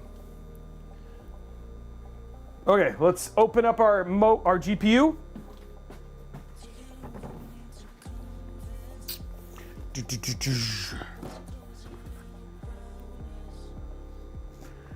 Okay, here we go. First thing, this is actually brand new. We haven't even opened this yet. We need the, oh, we got 20 gifted stubs from Riddick. Riddick, thank you very much. I'm sorry I had my head down. Thank you, Riddick. Bond sometimes, not very often though. We're using our fancy knife. Riddick, thank you for the 20 gifted subs. Everybody say thank you, Riddick. I just miss you guys. It's just all of a sudden when I don't stream and I come back, I'm like, oh yeah, Riddick. Oh yeah, all these folks, yeah.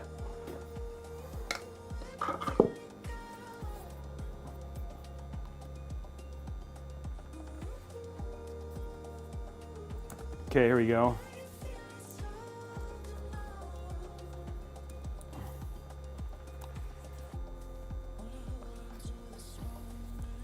No, it's a 5080. Yeah, it's not a 5090.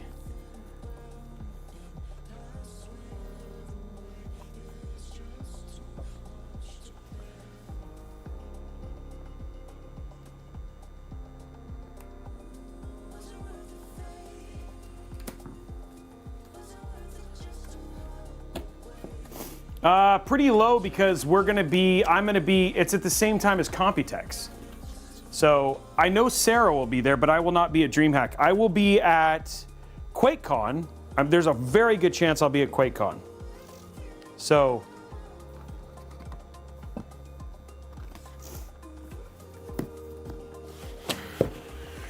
Okay, so we got that. That's the first part, was just getting the GPU out of the outer shell. Okay. Now these boxes I always find a little hard to open, but maybe this will be, at least for the 40 series they were.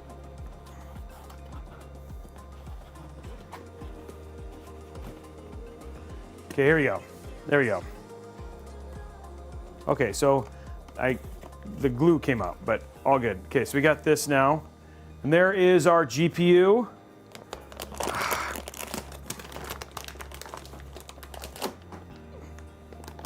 There it is right there, guys. Yeah, I think we're gonna do some activations for, yeah, so me and my son will be at, so he did his first LAN, PDX LAN, and his plan is to go with me to QuakeCon this year. And we will be in the AMD area. There we go.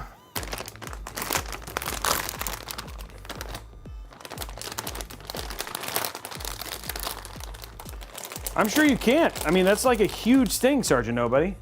Okay, so what I'm gonna do is take out all the plastic bits. This card is nice. There we go. There we go. Okay.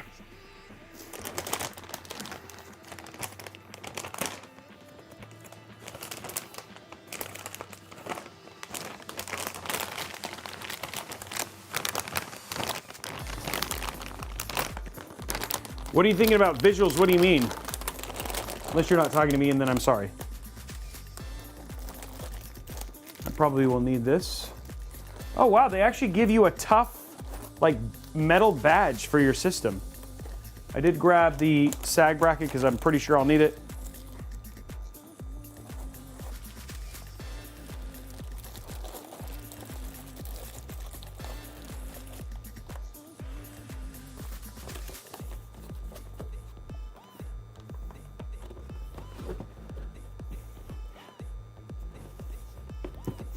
We have I did one for, I have one that's going out to a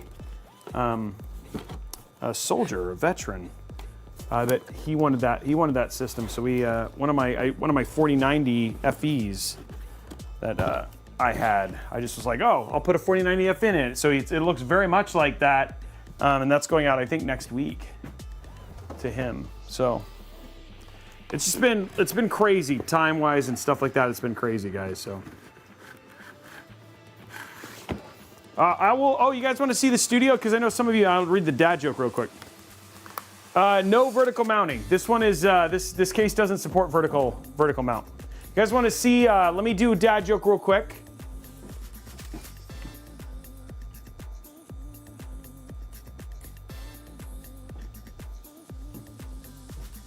Okay, here we go.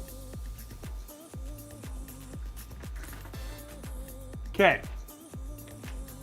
Dad joke. Why do cows have hooves and not feet?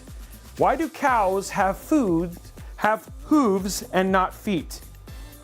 They lactose. They lactose. They lactose. That's good. They lactose. Oh man.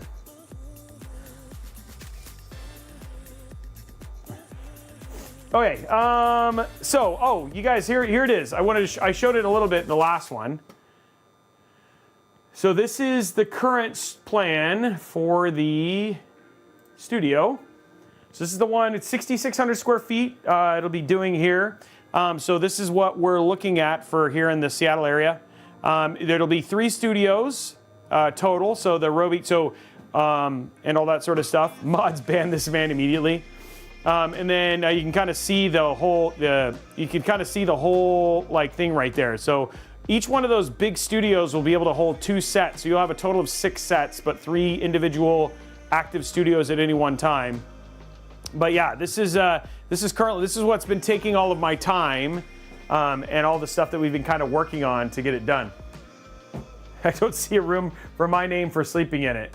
And then the other thing too is that if you do live in the Seattle area, we are looking for a new tech. So we are expanding our team to a tech. So if you're interested in that, you can reach out to Blondie with resumes. If you have to be in the Seattle area, it's not entry level, it's a mid-level position. So if you're interested and you're in the Seattle area and you'd be down to wanting to work at Robeytech, we are hiring a tech here in the Seattle area to help with our testing and other stuff like that. So it'll be good. What did you think about the dad jokes in Alien? I forgot what it was, Lanceworth. I do remember he said a lot of them though, but I don't remember them off the top of my head.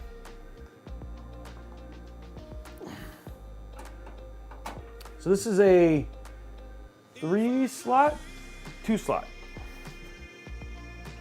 See you later, Riddick.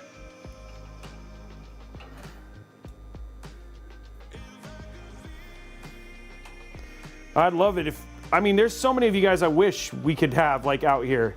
That's always the tough part, right? I miss you, Riddick. Thanks for being here. I wanted to show you why you were here. Okay, here we go, guys. Got to do all the peels here.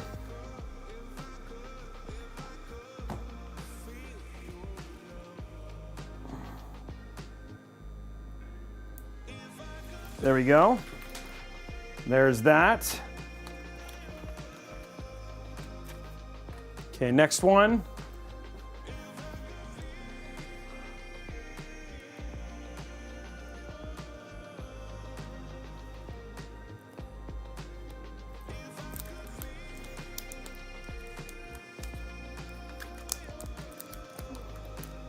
All these peels, so many peels. There you go.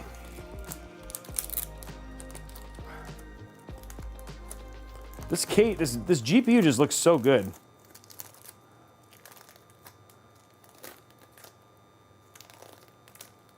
There we go.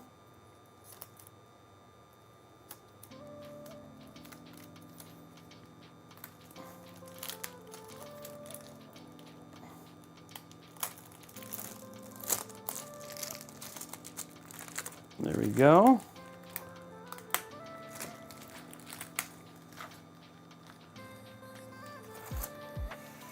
There we go. Okay. All peeled. Very appealing. Now let's get this GPU inside of the, and there it is, guys. Stay tough. Very nice square GPU.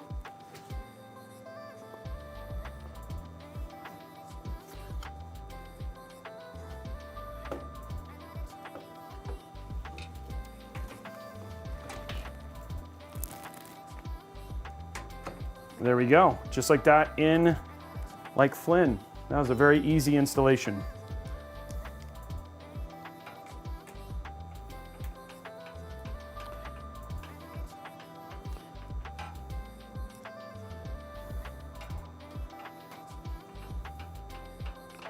That looks good in there. It does kind of fit with the rest of the build a bit, which is nice.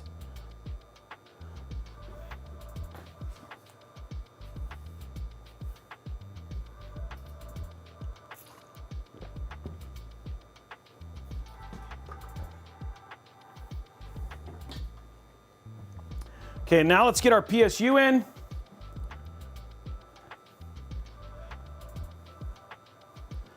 Oh, it's way heavier now. Oh. Whew, that is way heavier now. Okay, let's grab our PSU, and you'll see why I like these particular. So this is our 850 watt Asus TUF gaming PSU.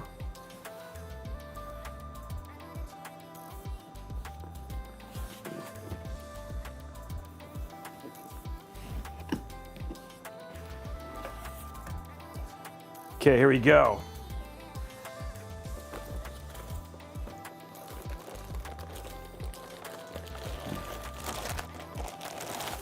Yeah, I love seeing people's new builds, guys, and I get to pop in there every once in a while, and I'll give it some love.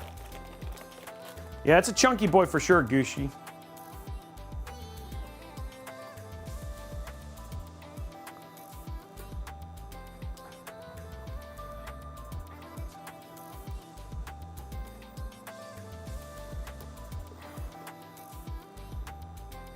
Trying to find the peel here. It made the peel impossible.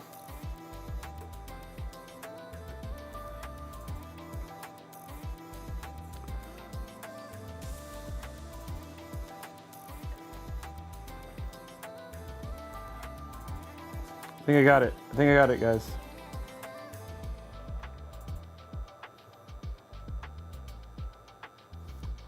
It does not help that I have like no nails.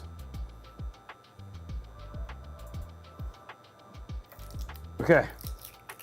I got the peel. I got the peel, guys. What's up, Pig Radio? I got the peel. Everybody got the peel. Celebrate my peeling. It was very peeling. Where what could be bad? Get Robeytech to take it off. That would actually be pretty rad.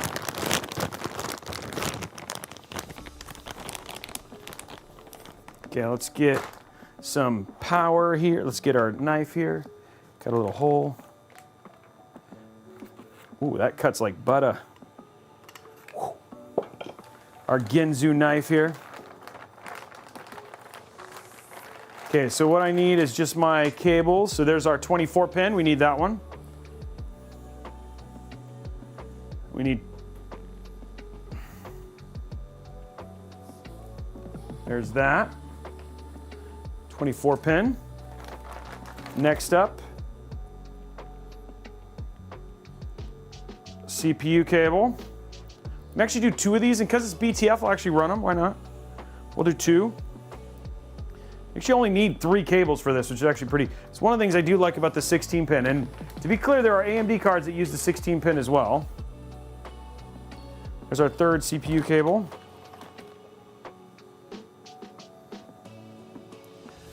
What about it? Oh, just the Y850. 850 is totally fine for a 5080.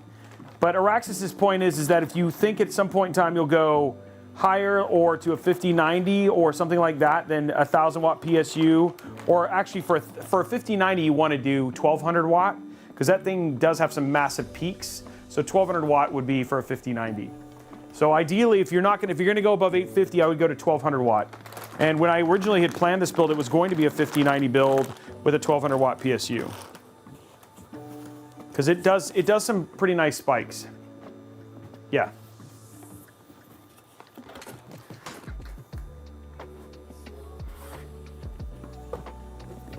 Okay, so we got our cables here, guys. And if you want to know more about that, check out Linus's review on the 5090. He did a really good job in terms of going through the power stuff, and that was one of the things where he saw specifically. Now, it depends on the chip too. Like if you're using like a 9800X 3D, you don't have to worry about 1000 watts either, because that CPU doesn't use that much power. It's also very dependent on the CPU you use. So, you go into top down. So this is our CPU cables. Okay, so this is the PSU connection right here. There we go. This is our 24 pin.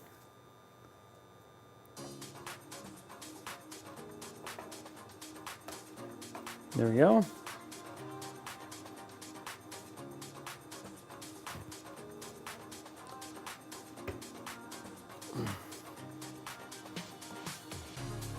Yeah, I'm just gonna run both just because. You do not need the second one at all. With BTF, it's easy, and I'm like, you don't have to worry about showing the cable. But yeah, it's only for overclocking and and specifically high-end overclocking, not even like, you're talking about like liquid overclocking. And then I love this highly rated PSU cable. Okay, so there's all our cables. So drop it in. Oh, I forgot. This is not how this one works. This actually has a frame, so we gotta unscrew this.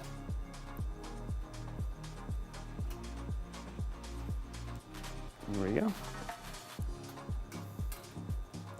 And I need to go back into my 850 watt book, because I also left some stuff out, and then I also forgot to get my screws.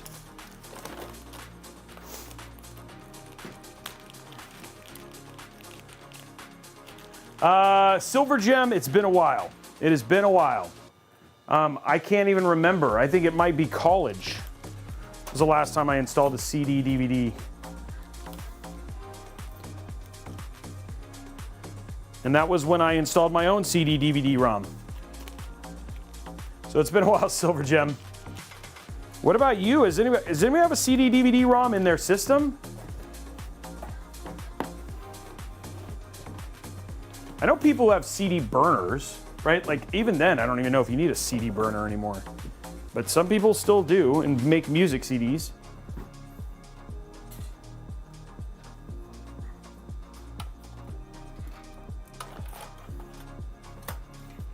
Okay, we're gonna work on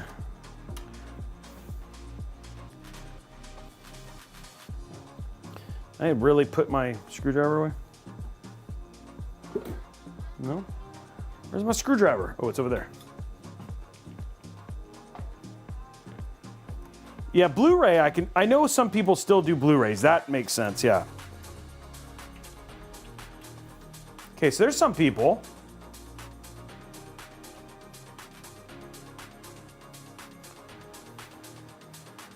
Yeah, but it's been a while, guys, I'll be honest.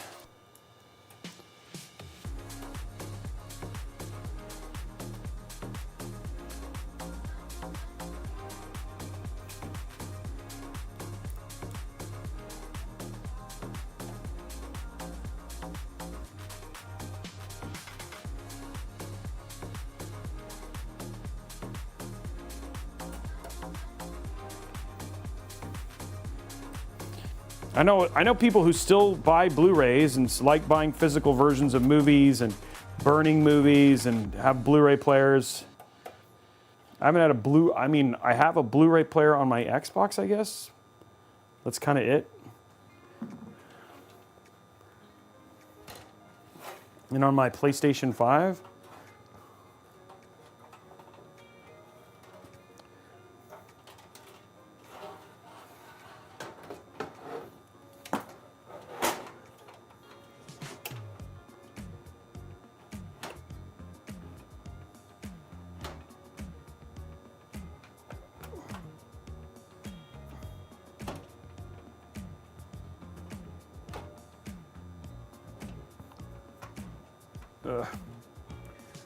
Doing that annoying thing where it's like you think if you could do it, but it doesn't. I was trying to do it the easy way, but it wasn't happening. It wasn't gonna let me do it. It wasn't gonna let me be lazy. It was like, come on, Robey, put the system up right so you can do it the right way.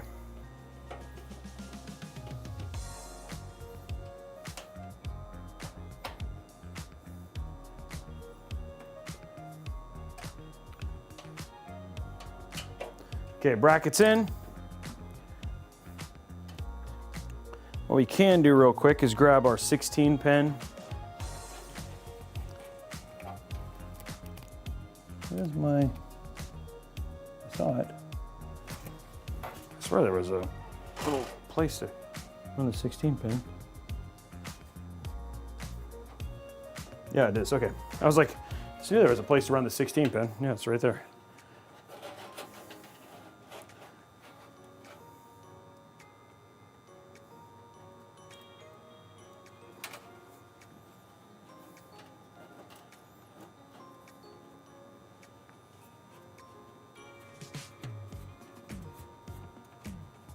There we go.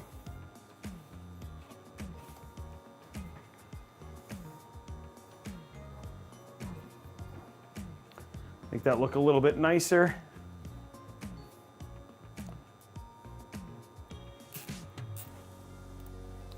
Zip ties actually do a good job of making these look like they're actually meant to be this way.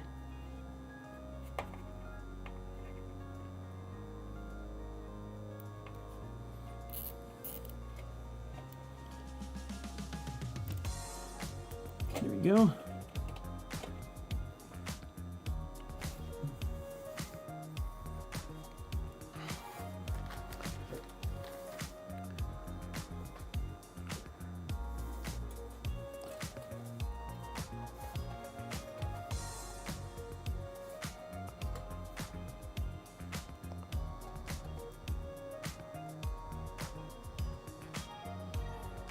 One more, like, just to kind of give it some. There we go. Okay, now we're gonna grab these, cut these.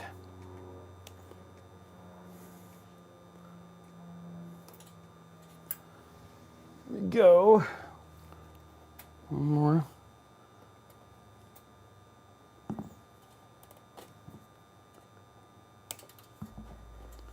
There we go, and then we'll just rotate these around so you can't see the part, and then it just looks like a nice clean cable.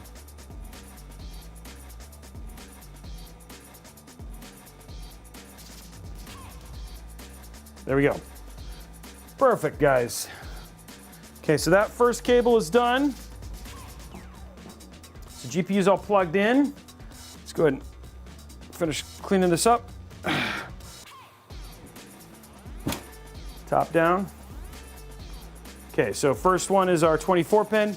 This is where having these very malleable cables comes in very handy. We'll run our two 8 pins up here.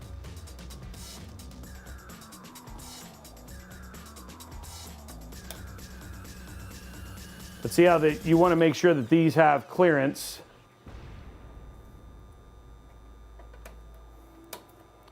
When they bend down.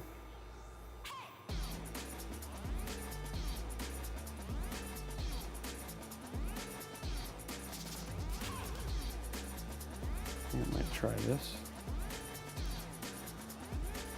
See that's, and like, even though there's a lot of clearance back here, you'd be amazed at how quickly that disappears.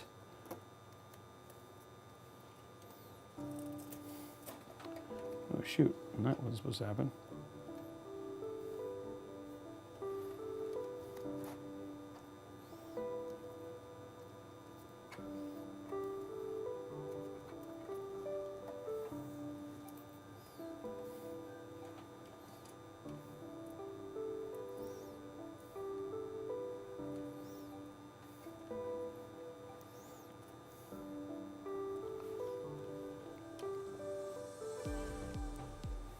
I'll probably put some zip ties just to make this look a little bit nicer, but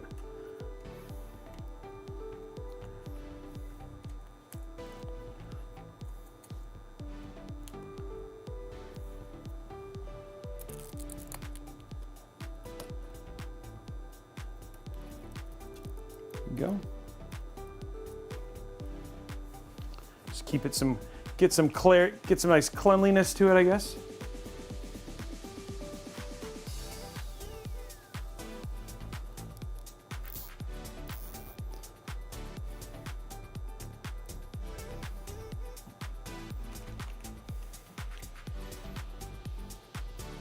Oh, there you go. ASUS says, as noted by... There it goes. It says, please note ATX3 has increased excursion limits, so spikes are accounted for this in a lower wattage. So there he goes. But he still says, just to note, 850 watts is perfect, is fine, but enthusiasts and overclockers and heavy increases in power limit would be recommended 1,000 watts. So that was just ASUS jumping in on that as well. So just hold this down.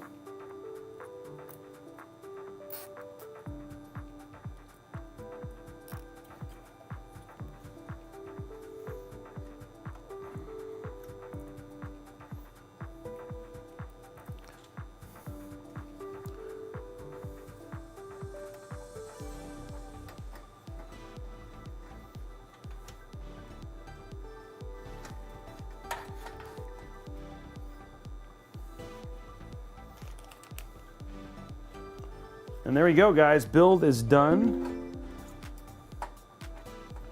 And one more zip tie down here at the bottom just to keep this cable area clean.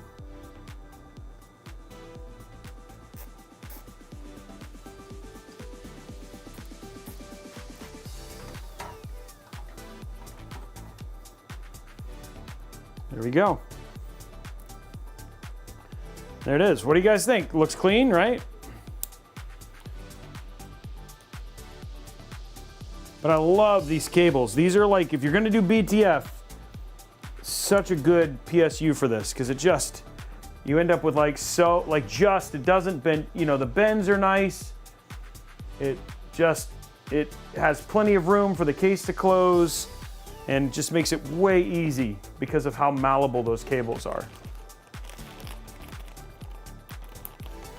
PDX Land was awesome. Jimmy, thank you very much for the sub. By the way, PDX was so good. Had such a good time with my son. Played a lot of games. I had no other things that I had to do, which was awesome. So I got to just enjoy it. I hung out with the folks over at NVIDIA a lot, which was cool. Got to just hang out with a bunch of people who just like to play games. It was really neat seeing all the different builds, which was awesome. I brought the Tiki, of course. But yeah.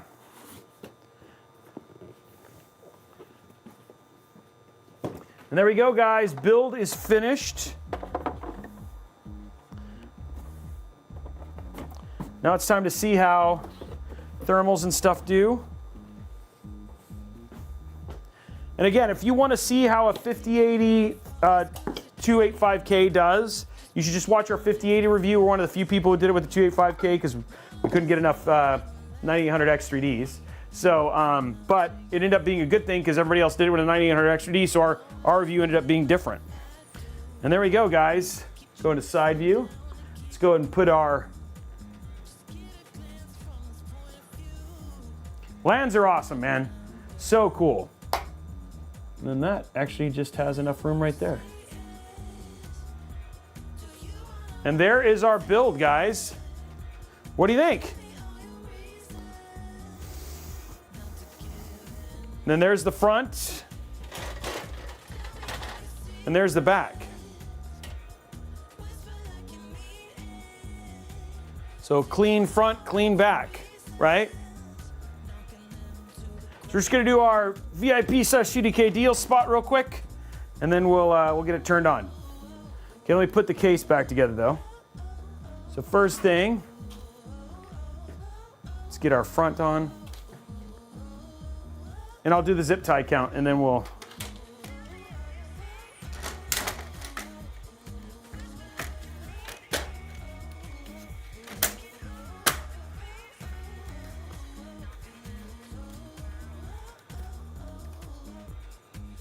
There's that.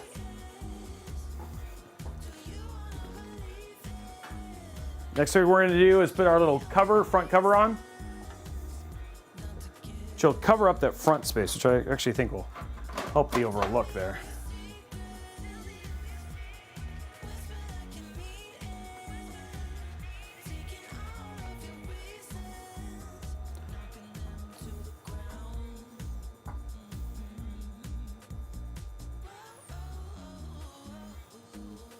Okay, there's that. Next up, the back, which because we had good cable management and easy PSUs, that's just gonna slip right on, which I love. Last little part is the top.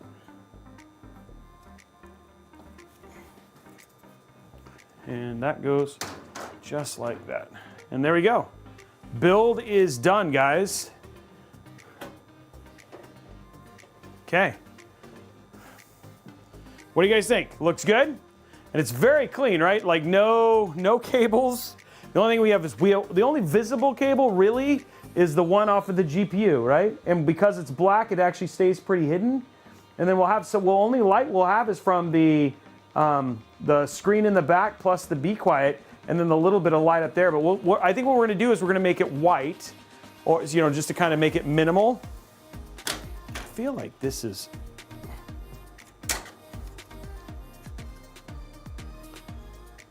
Feels like this should clip in. There, that's better. Oh yeah, there we go. All right, so let's do our zip tie count, and then we'll do our VIP/CDK deals thing real quick, and then we'll get it turned on and check our thermals and stuff. Thank you very much, guys. I'm glad you were. Okay, so let's see. How many zip ties did we have?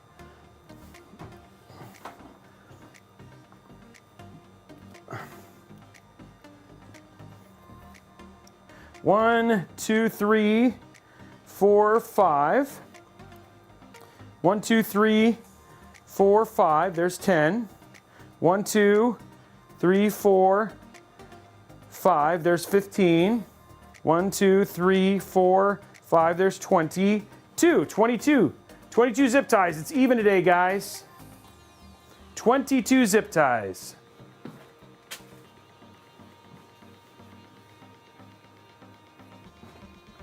Okay, let's do this now. Bring this over. Oh.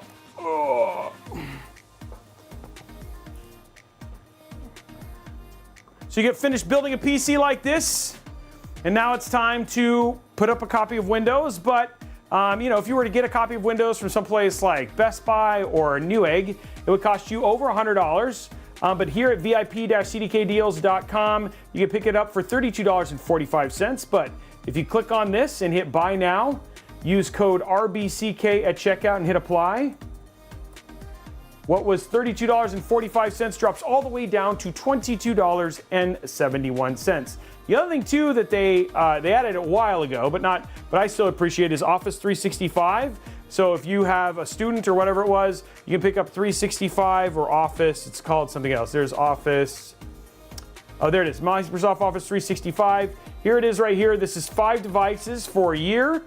Usually this is $271, but here at VIP-CDKdeals.com, you can pick up for $45.97. Again, use buy now, use code RBCK at checkout, hit apply.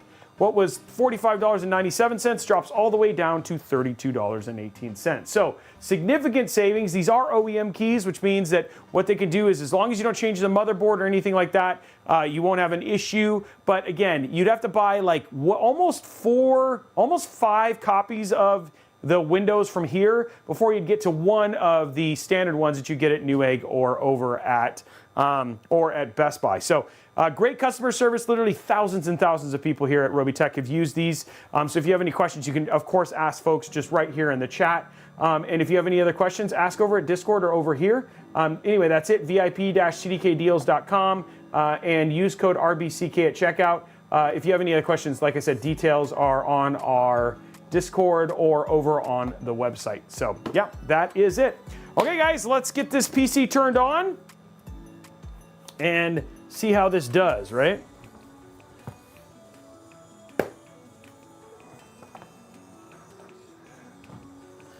grab this here.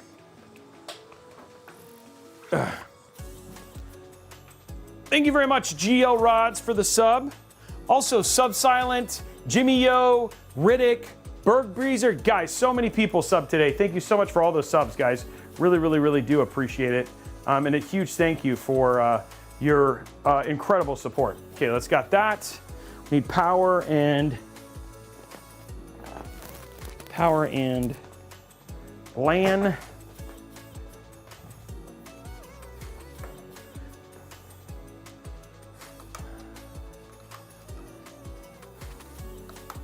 There we go. Now I need keyboard, which I love my keyboard and mouse. I mean, it's funny. It's like I do use a lot of Asus products. This is my Harp and my Azoth keyboard.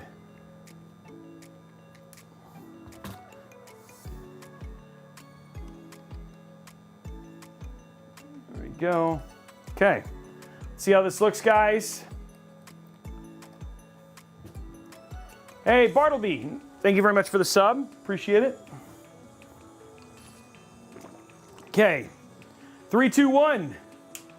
Power and power. Ooh, that's it. There is not a whole lot to light up there. Minimal in terms of lighting and stuff like that, but we'll get it all lit up and matching here in a bit.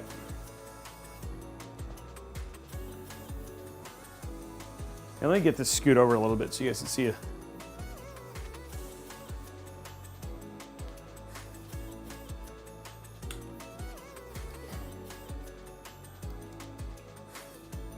There we go.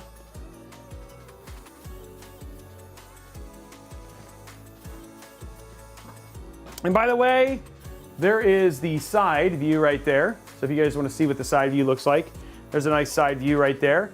And then we are already posted. So let's go ahead and hit F1. Oops. F1. Let's make sure our stuff is all running. So we are posted. Let's go to F7, just because it's easier. XMP is enabled, everything is good, and we are good to go. And jump into Windows.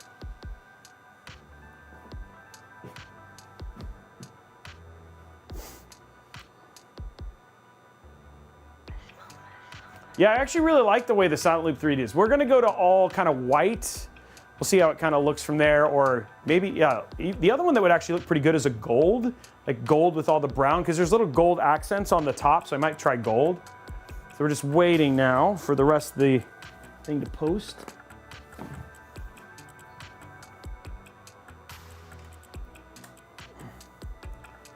Like, we didn't actually change anything, so.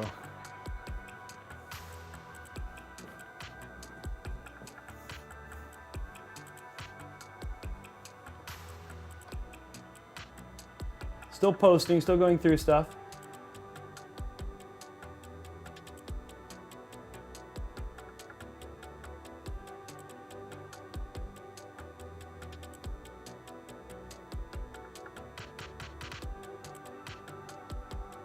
This is a long post.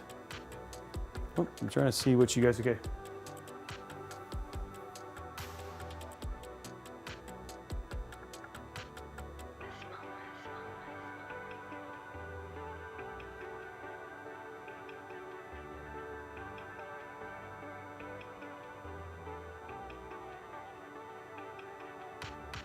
So it did post, now it's just running its loop right now.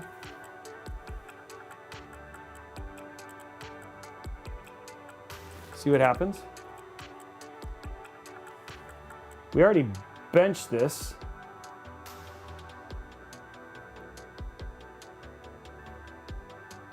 It's still running through postcodes. Wait a minute. It's acting like it's posted. Hold on. I might restart. Oh, you know what? I just realized what I did. Hold on. That's my own fault. Shut it down. It is posted, and the temperature, that's the temperature. It's not cycling, it's literally running, showing the temperature of the CPU. No, it was me, it was showing the temp, it was like, wasn't running through postcodes, it was showing the temp of the CPU, the idle temp. And so because I plugged in the display port and it probably didn't do a handshake, that's why it was doing that. Yeah, there you go, see? Yeah, now I'm seeing a screen. That was my own stupid fault. It's called Even Robey Can Make Mistakes. It's going through now.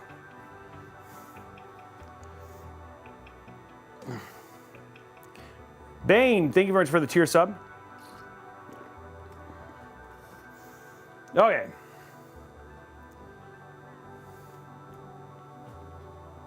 Okay, now we just gotta wait for it to recognize the second thing. Still doing.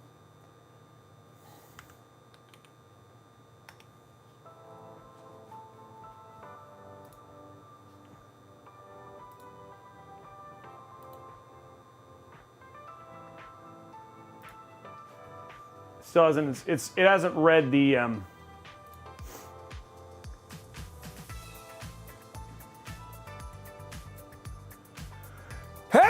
woo! Hasn't read the GPU yet.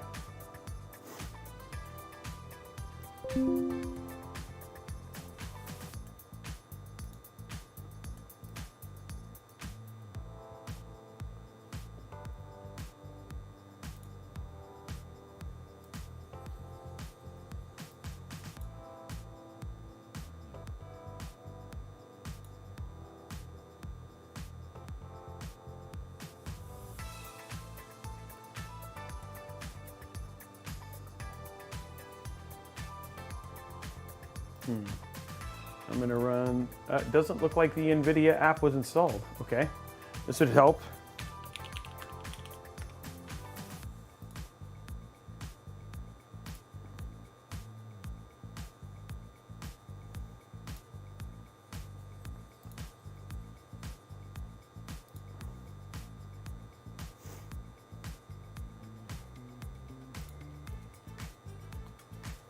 Sorry guys, it's there. It's installing. I have it on the display port, so you'll see it here in a second.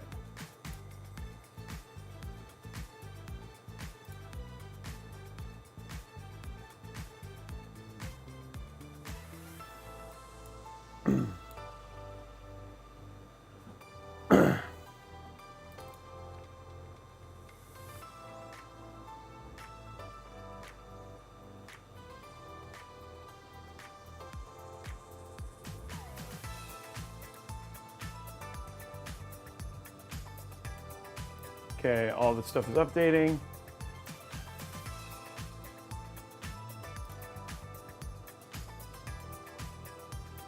Thank you. It's coming, guys, it's coming. There it is. I'm like, I wonder how, like, I'm excited to see how this game looks. I'll wait till you guys can see what I'm seeing. Okay, I'm installing the NVIDIA, so then you guys can start seeing this stuff.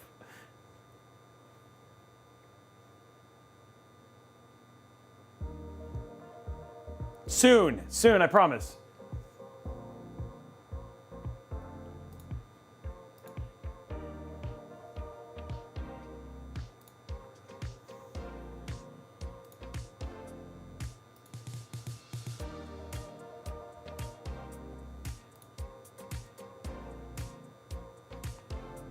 Okay, so it's still installing the drivers.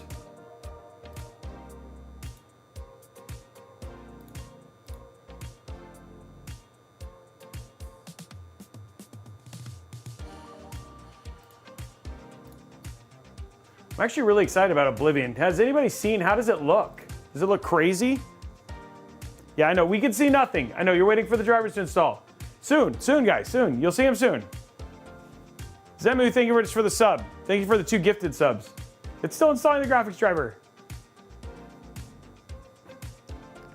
I feel like, I'm sorry.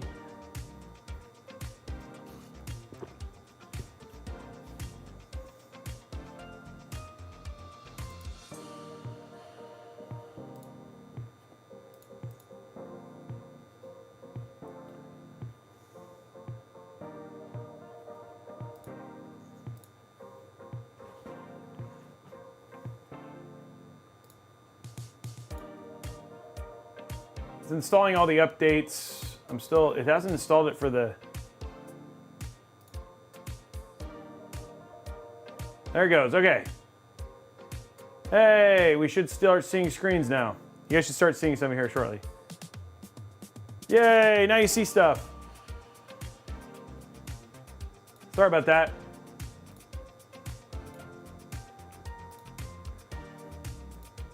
Hey, okay, now you see things.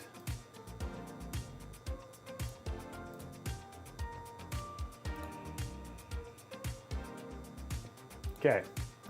Now I was gonna say I want to watch this because I haven't seen this yet. So let's check this out. Let me make sure audio. Okay, it's going through signal. Okay, cool. Here we go.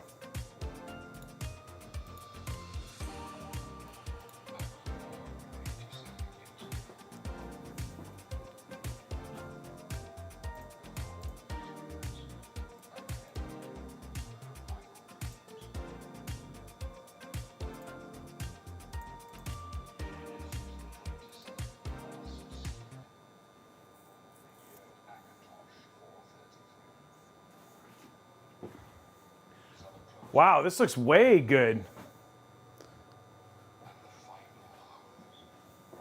So they remastered it?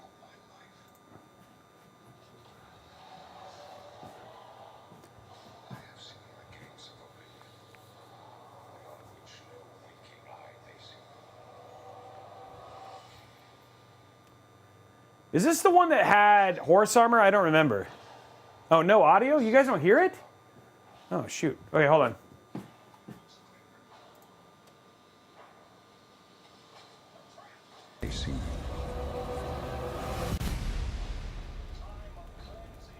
This is only the beginning. Worse is yet to come. Do you hear it now? Looks clear.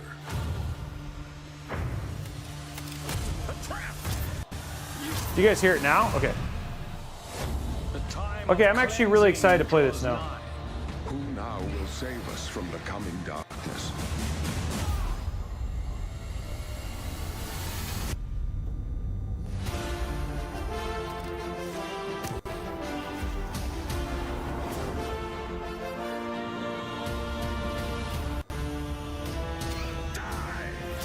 That looks so good. Especially for how old this game is.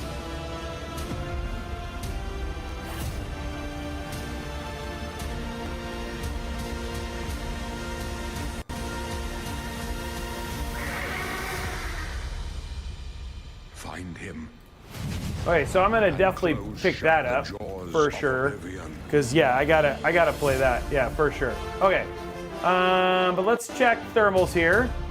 So we got that stream. Okay, before we do that, we got to change our armory crate and get our graphics, our cancel, our async. Okay, so do we have our, what we do not have yet, let's do RFX. Let's change it to, let's try like gold. Oh, let's do static. We'll do like a gold. I think like gold would look good. How does that look? No, that's not very goldish. Let's go more gold, which is more of an orange. See, that looks pretty good, right? So going to the side of the camera here, like having like a nice gold look to it, I think looks really good. I have to restart for the. It doesn't read the card yet. It has to read the GPU, and then the GPU will go gold too. But I like the way that looks.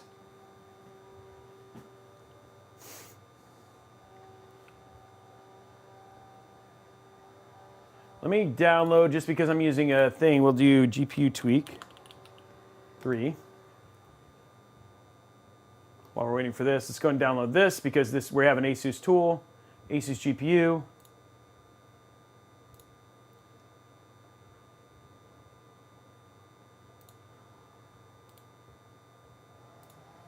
There we go.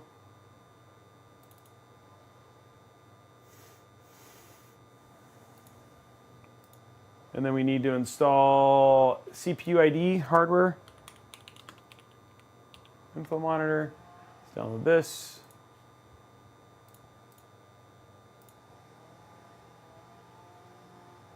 Set up English. Don't care. Download now. That's good. Okay. Gotta wait for the other install to happen, which hasn't happened yet. There it goes. Let's open this up.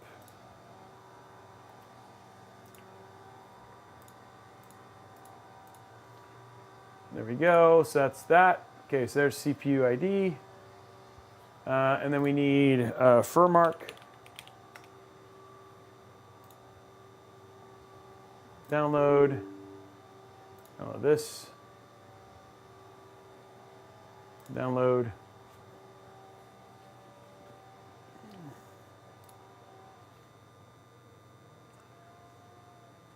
So then I need this, which is Cinebench.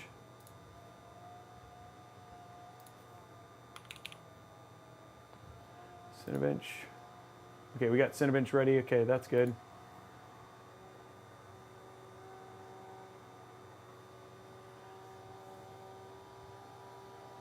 Okay, so everything there is good. Furmark's there. Need to download. Check downloads. Install that. Accept. Okay, so everything is almost there. Close that. Somebody is like cutting down something. Yeah, still no news on Half-Life 3. Okay, so that's good. I think we have all of this stuff good. Okay, so we're gonna, there's another update. Okay, let's restart. And then we'll do all of our testing. Okay, so there's that. Just check our thermals here in a minute. Let's make sure this is ready.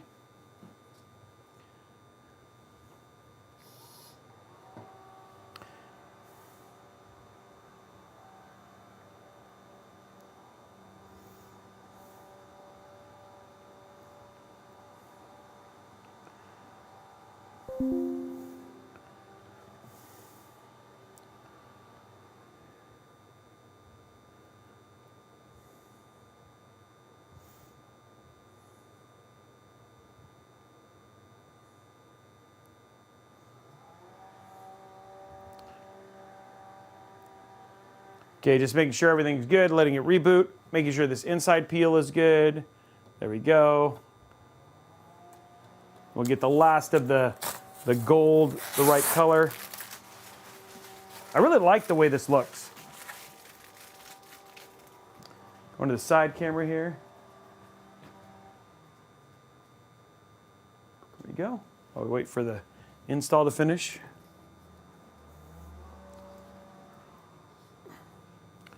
We got a peel here.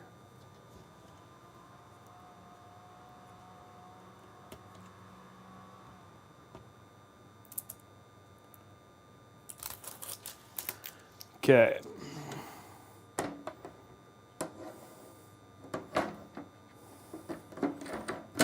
There we go. Okay, once we get that last gold in, we'll give it the final bit.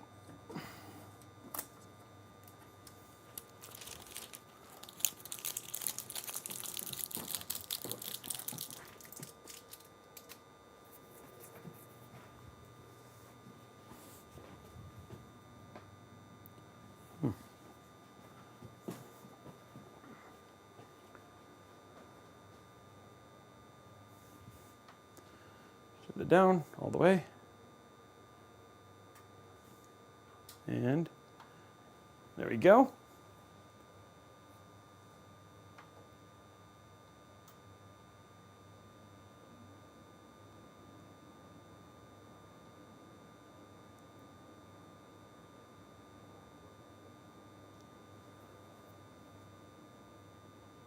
There it is.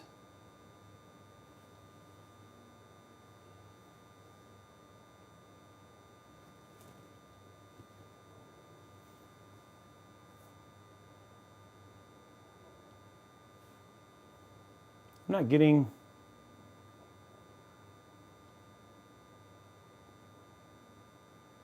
doesn't look like it's sending a signal to the GPU. Yeah, because the GPU just went all light. That's weird.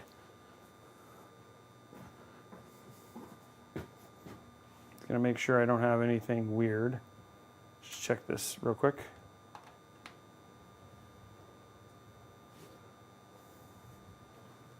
Okay, so I now have like, okay, so it's for some reason it's not reading the GPU all of a sudden.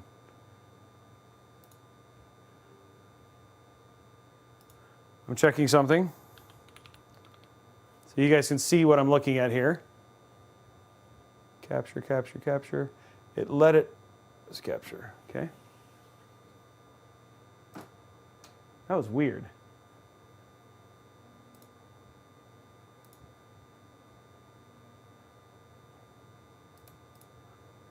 It's not reading the GPU, which is odd.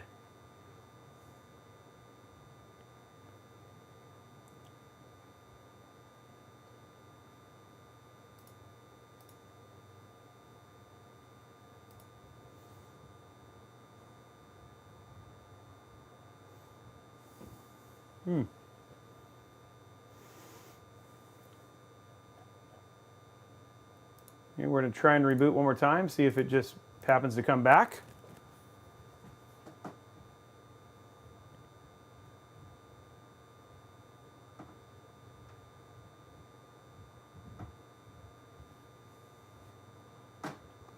It was weird because it had like that one time and then it read and then it like worked and everything was fine and then I restarted and then now it's not reading the GPU all of a sudden.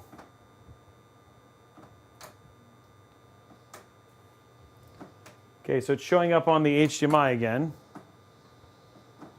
but I'm not seeing anything on the display port.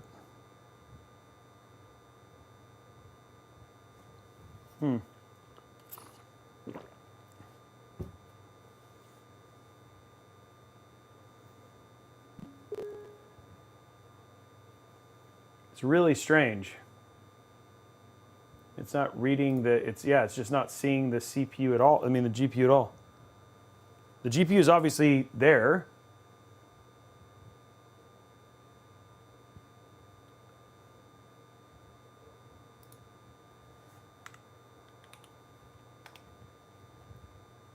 I have seen this issue sometimes with the Mobos, especially with the BTF ones from time to time, where it stops reading out of the main slot.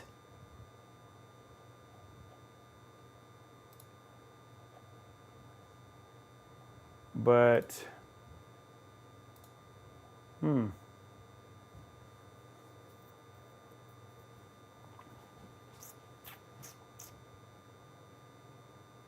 because it did do an update. It did do an update to the. It did do an update to the. Did do an update to the motherboard. So what I'm going to try and do is I'm going to reseat it and just see if that makes a difference.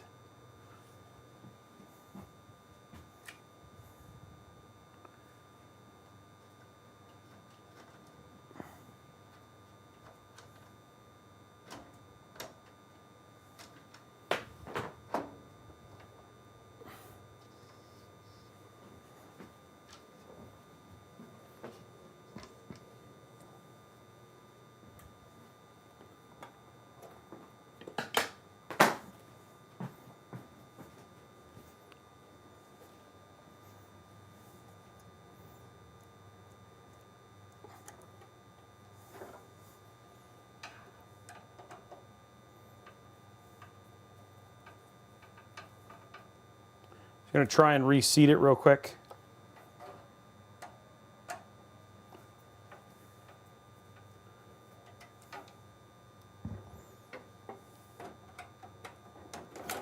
There we go. Make sure it's seated all the way.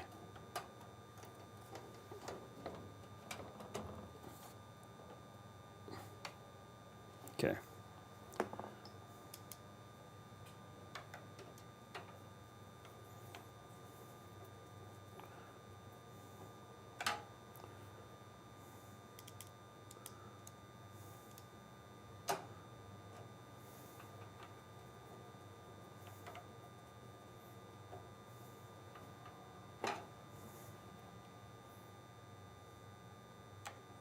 Get that in.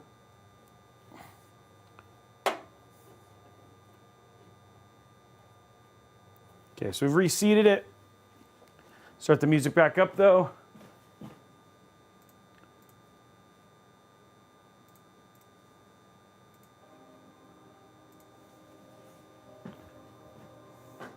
Yeah, it's not reading the GPU at all.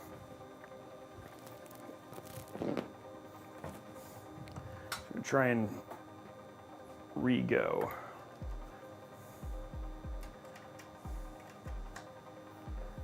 Okay.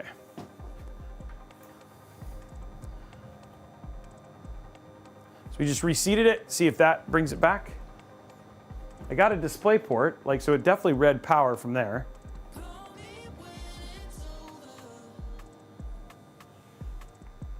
So it's reading it here, but I'm not seeing anything there, but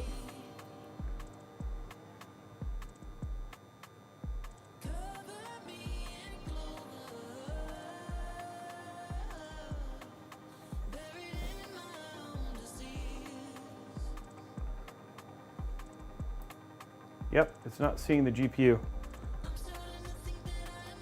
Okay, let's just try, the simplest thing is to try another GPU. Just to see if it's a GPU problem, or I don't know why it would, but we'll try one more GPU.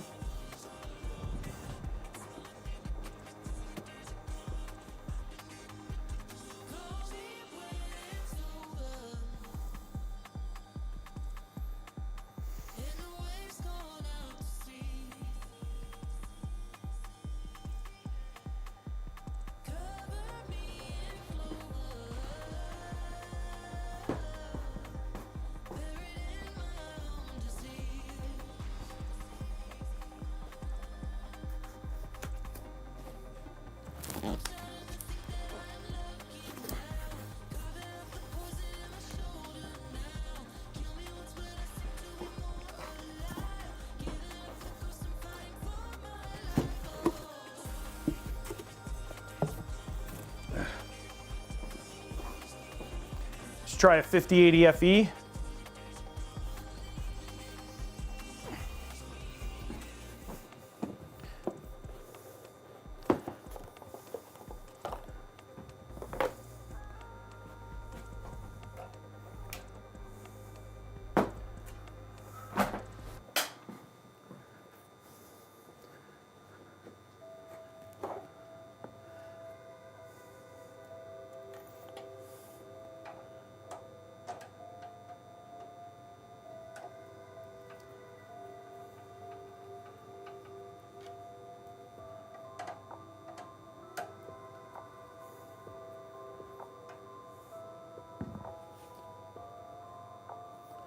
Okay, let's pull that out. There we go.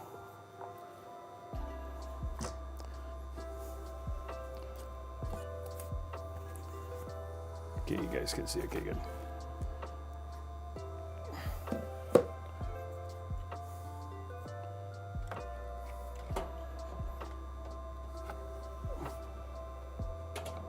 There we go.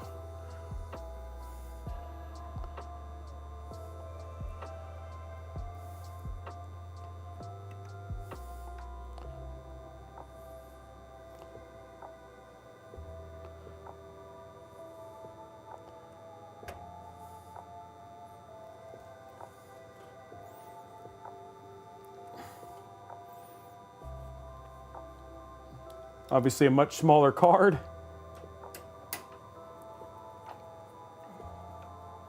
This will tell us if it's a MOBO issue or a GPU issue.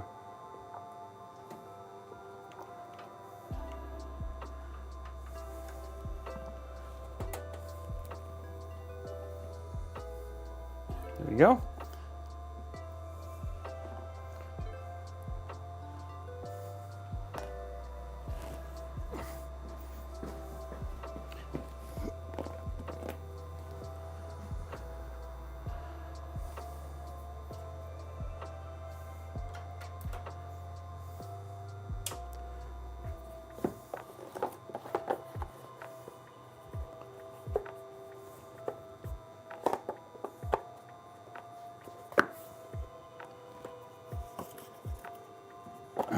Okay, let's see what we got here. See if this works a little bit better or no. Okay, it's got power.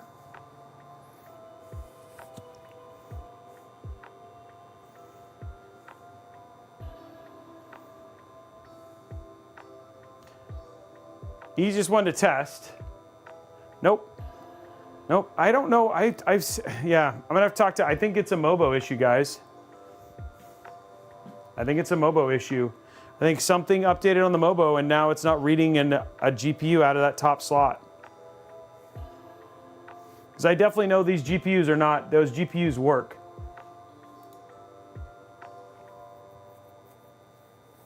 Yeah, it has power. It's just not, it's just not, yeah.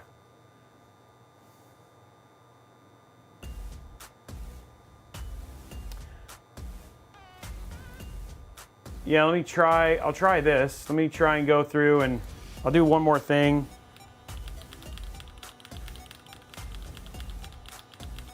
Yeah, I can do that in a sec.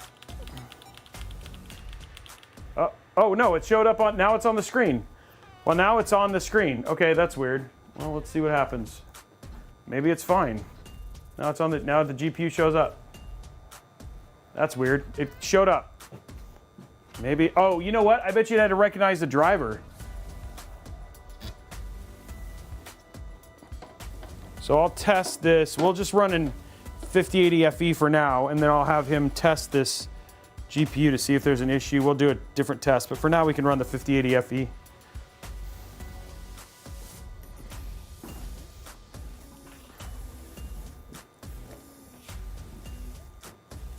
No, it's working. It shows up now. So I forgot, it had to install, it had to recognize and reinstall the driver. That might have been why.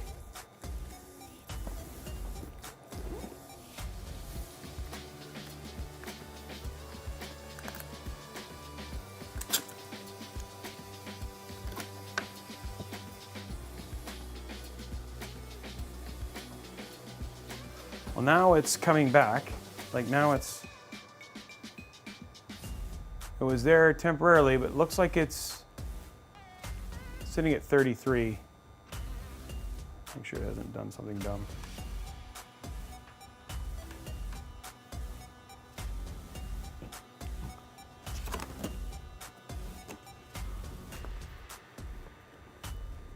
Shut it down.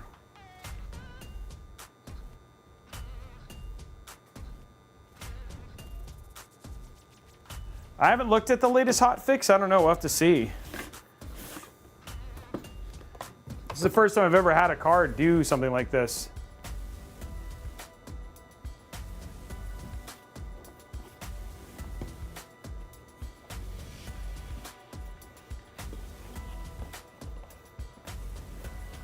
Okay, it's reading.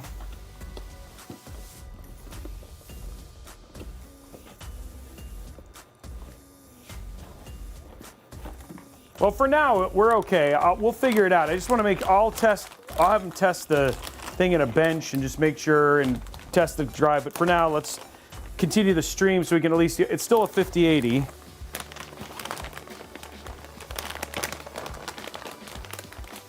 Gonna get this put away.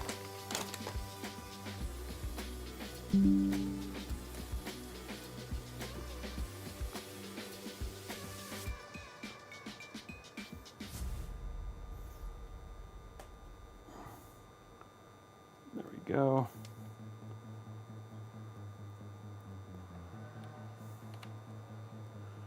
One thing I love about the TUF ones is that, I mean, especially the Asus ones, is they have multiple HDMI. There you go.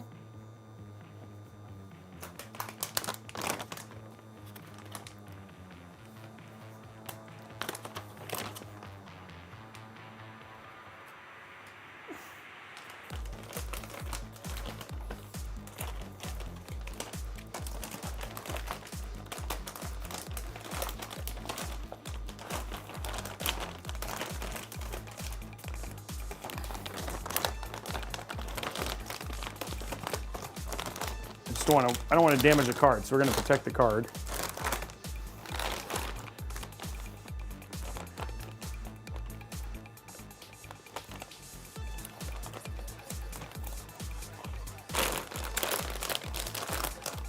There we go.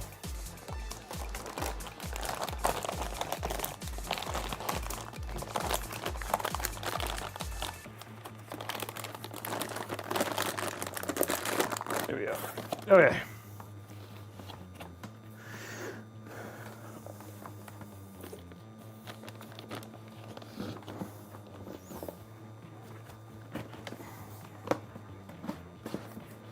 Okay.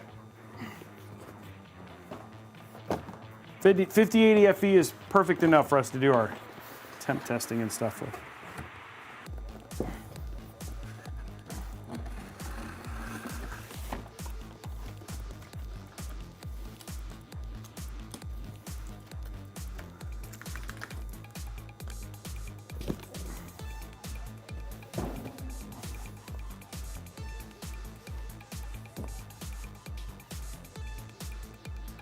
Oh, weird. No, it's just not.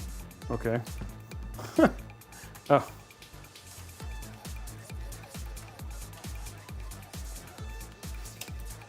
Wow, this is like all sorts of issues, huh?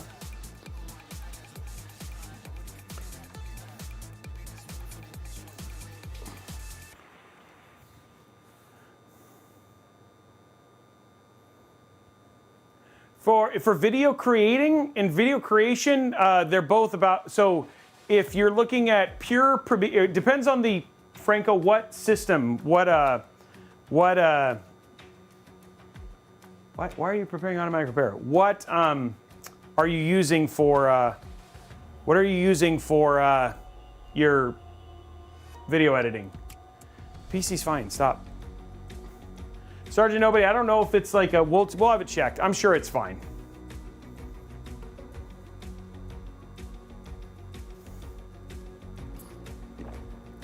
No, it will now. We'll restart.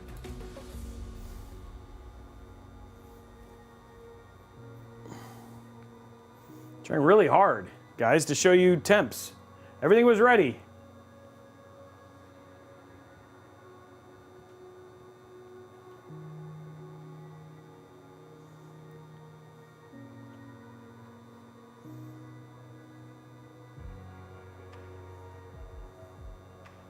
That's true. You're going to see it tomorrow. Okay. So we're good. We're in the system now. Okay. What was I going to say? Let's go to capture.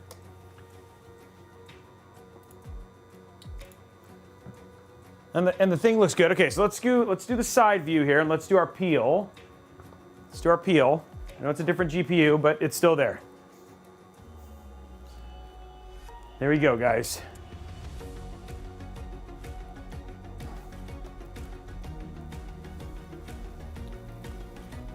There we go. I think the FE looks really good in there, though.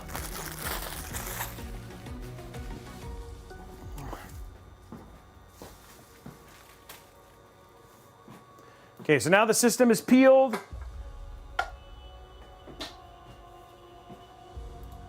Okay, so let's go to capture. Let's go to side view, or sorry, capture now.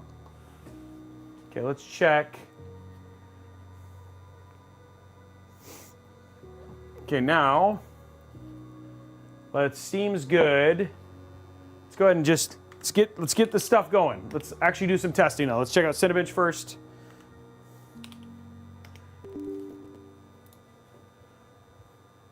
See how our temps do. So our core ultra right now is temperature 37.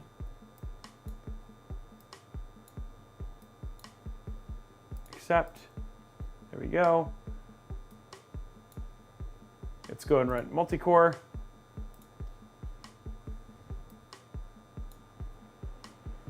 Oh, it dumped up right away, 7680. There we go, fans are doing a good job blowing air through. It only ran one, so let me run a full one. Oh, there it goes, it's running. 41,588. That's actually a really good score for a, that's really a good score for a 285K. That's like 1400 KS level.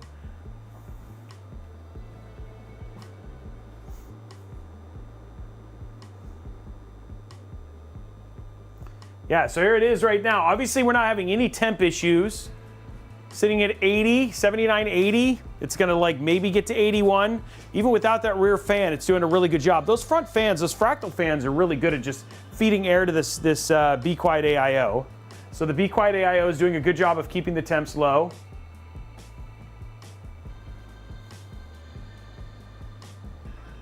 It's probably gonna end up around 40,000 after 15 minutes, but this thing is having zero issues whatsoever with keeping temps at a good spot. So again, even when we're going in there, again, temps right now, 80. It's just staying, it's sticking at 80, 81.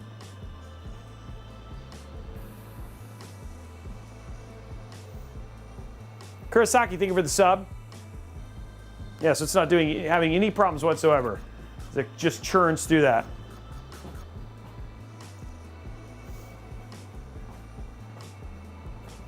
So nice, good temps. Man, I do like the look of the FE. I mean, it's such a classic look. You know what I mean? Like the case itself is just such a classic look.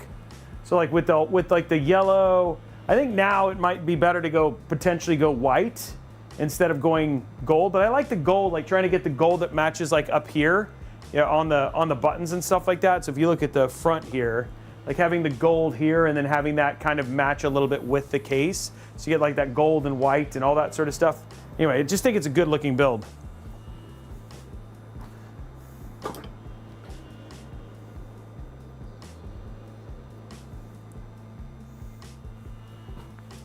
Okay, so that's that. Temps wise, we're doing good. Like I said, still sitting at 81, 80, no problems. Plenty of airflow, no issues whatsoever with this case, even in the BTF, or as they're calling it, rear connect, RC connection.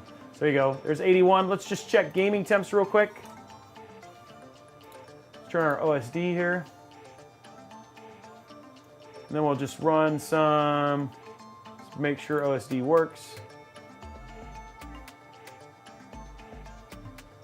Preview, there we go. So everything's good there. Okay, so we'll be able to see that. Okay, so let's just make sure our GPU temps. So we'll just run some Cyberpunk real quick.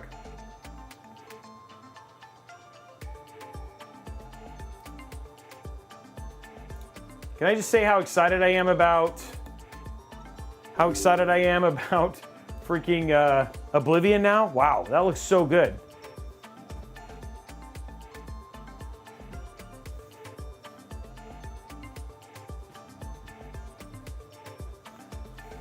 It looks so good.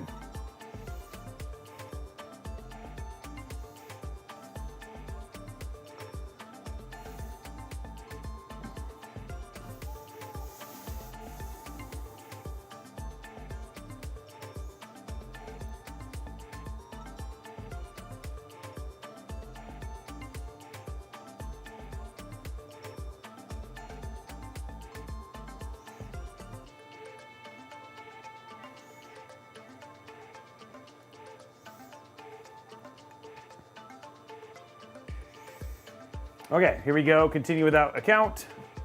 Let's get this in.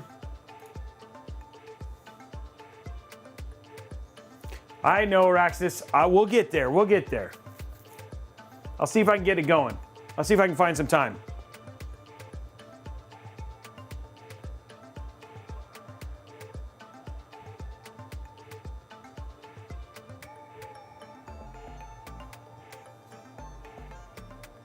Okay, let's see how our temps are on this. CPU and GPU temps.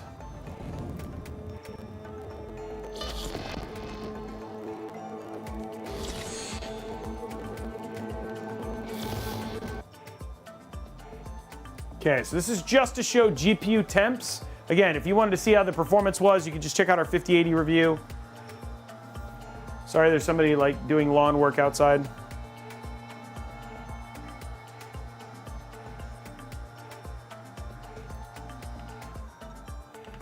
Dude, I think the system just locked up.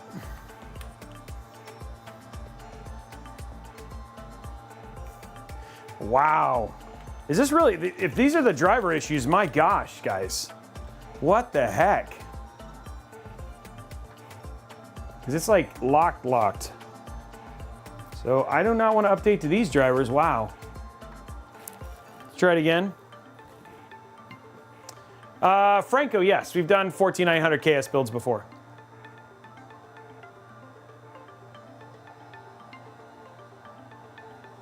It feels like this driver is just a problem.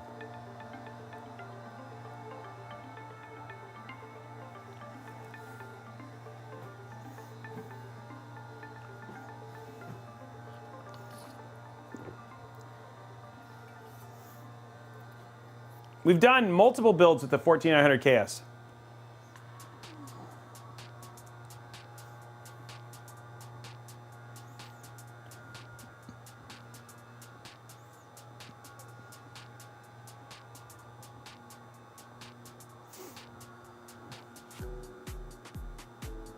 Okay, we're waiting for the system to boot up here.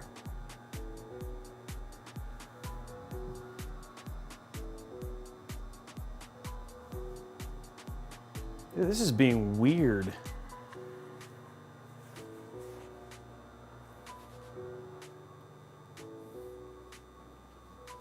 Never seen a PC that's acted like this. I don't think it's, I don't know if it's a driver issue or maybe it's a, we might need to do a BIOS flash or whatever. Like literally, it's literally just sticking at 39.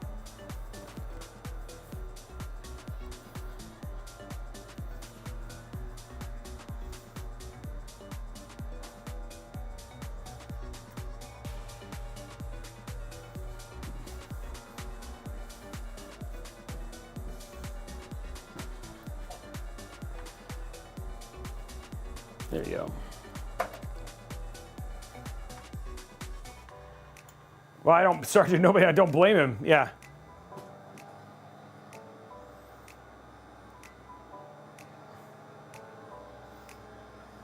I know, AG Jordan, isn't that weird to say? I mean, it's like it used to never be that problem, right? But, okay, so now I'm back in. Things look like they're back up.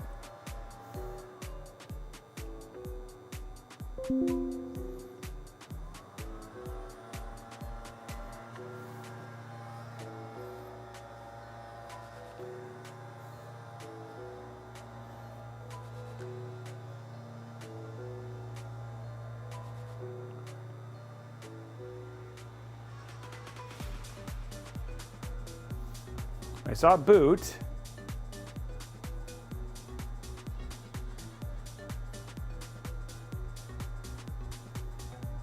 Dude, is this, what is going on? Like it's posting and then it's not, it's like going into Windows, but it's not going into Windows. It's literally like, I saw it go and then it just freezes.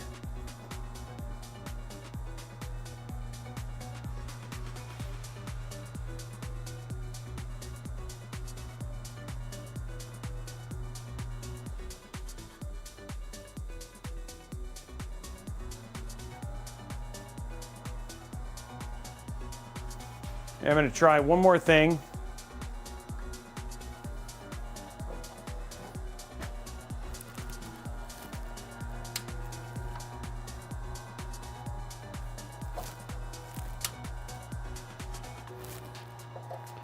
I'm going to actually try one more thing.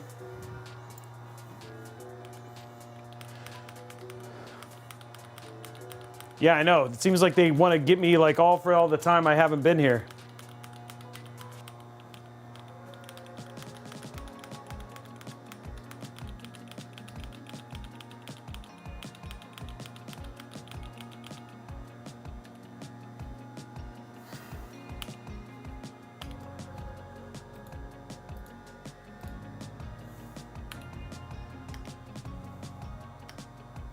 I'm gonna try that. I'm just gonna turn off X&P. See if that makes a difference. Just to create a best compatibility mode.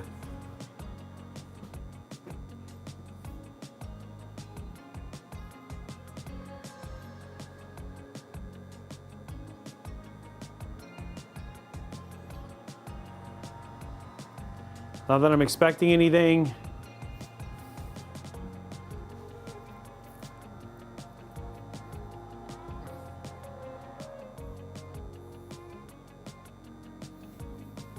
Okay, so it's coming. Oh, don't do this. I just.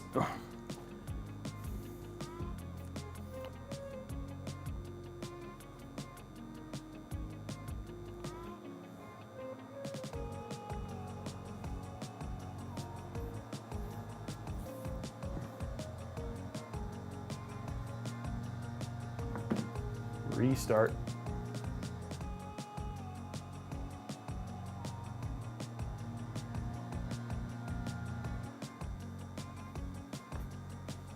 Okay, let's see if this works now.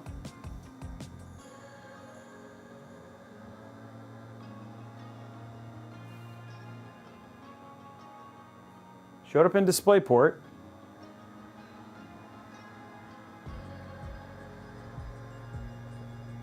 Waiting.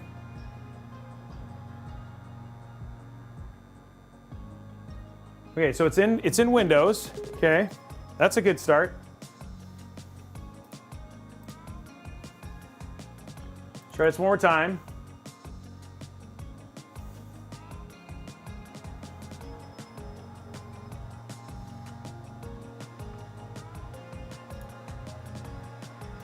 Okay, let's see if this works with, here we go. Let's see if this works.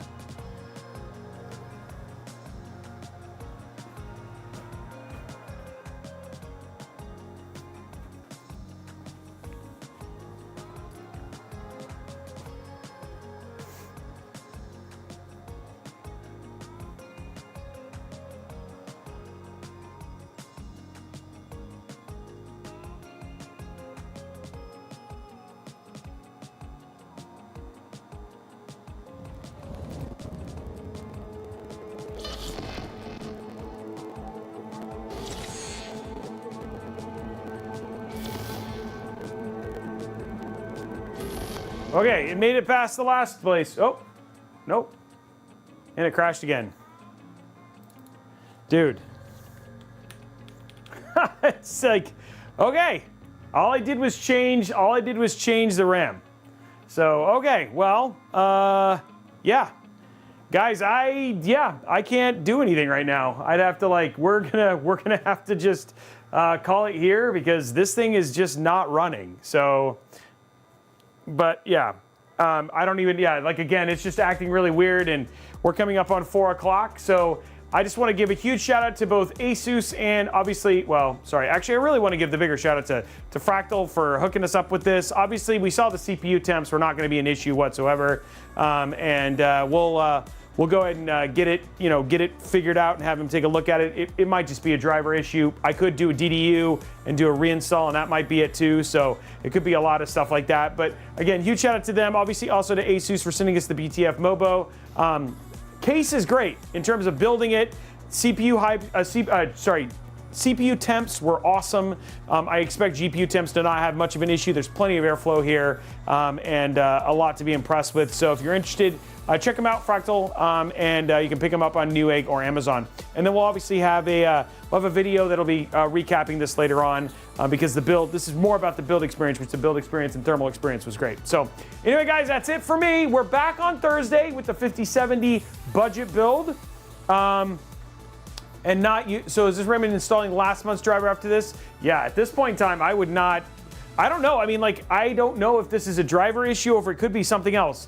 I could DDU and find out that it ends up being nothing, but I don't know yet, Sergeant Nobody. It's an isolated incident, right? So anyway, we're back on Thursday for the 5070 build.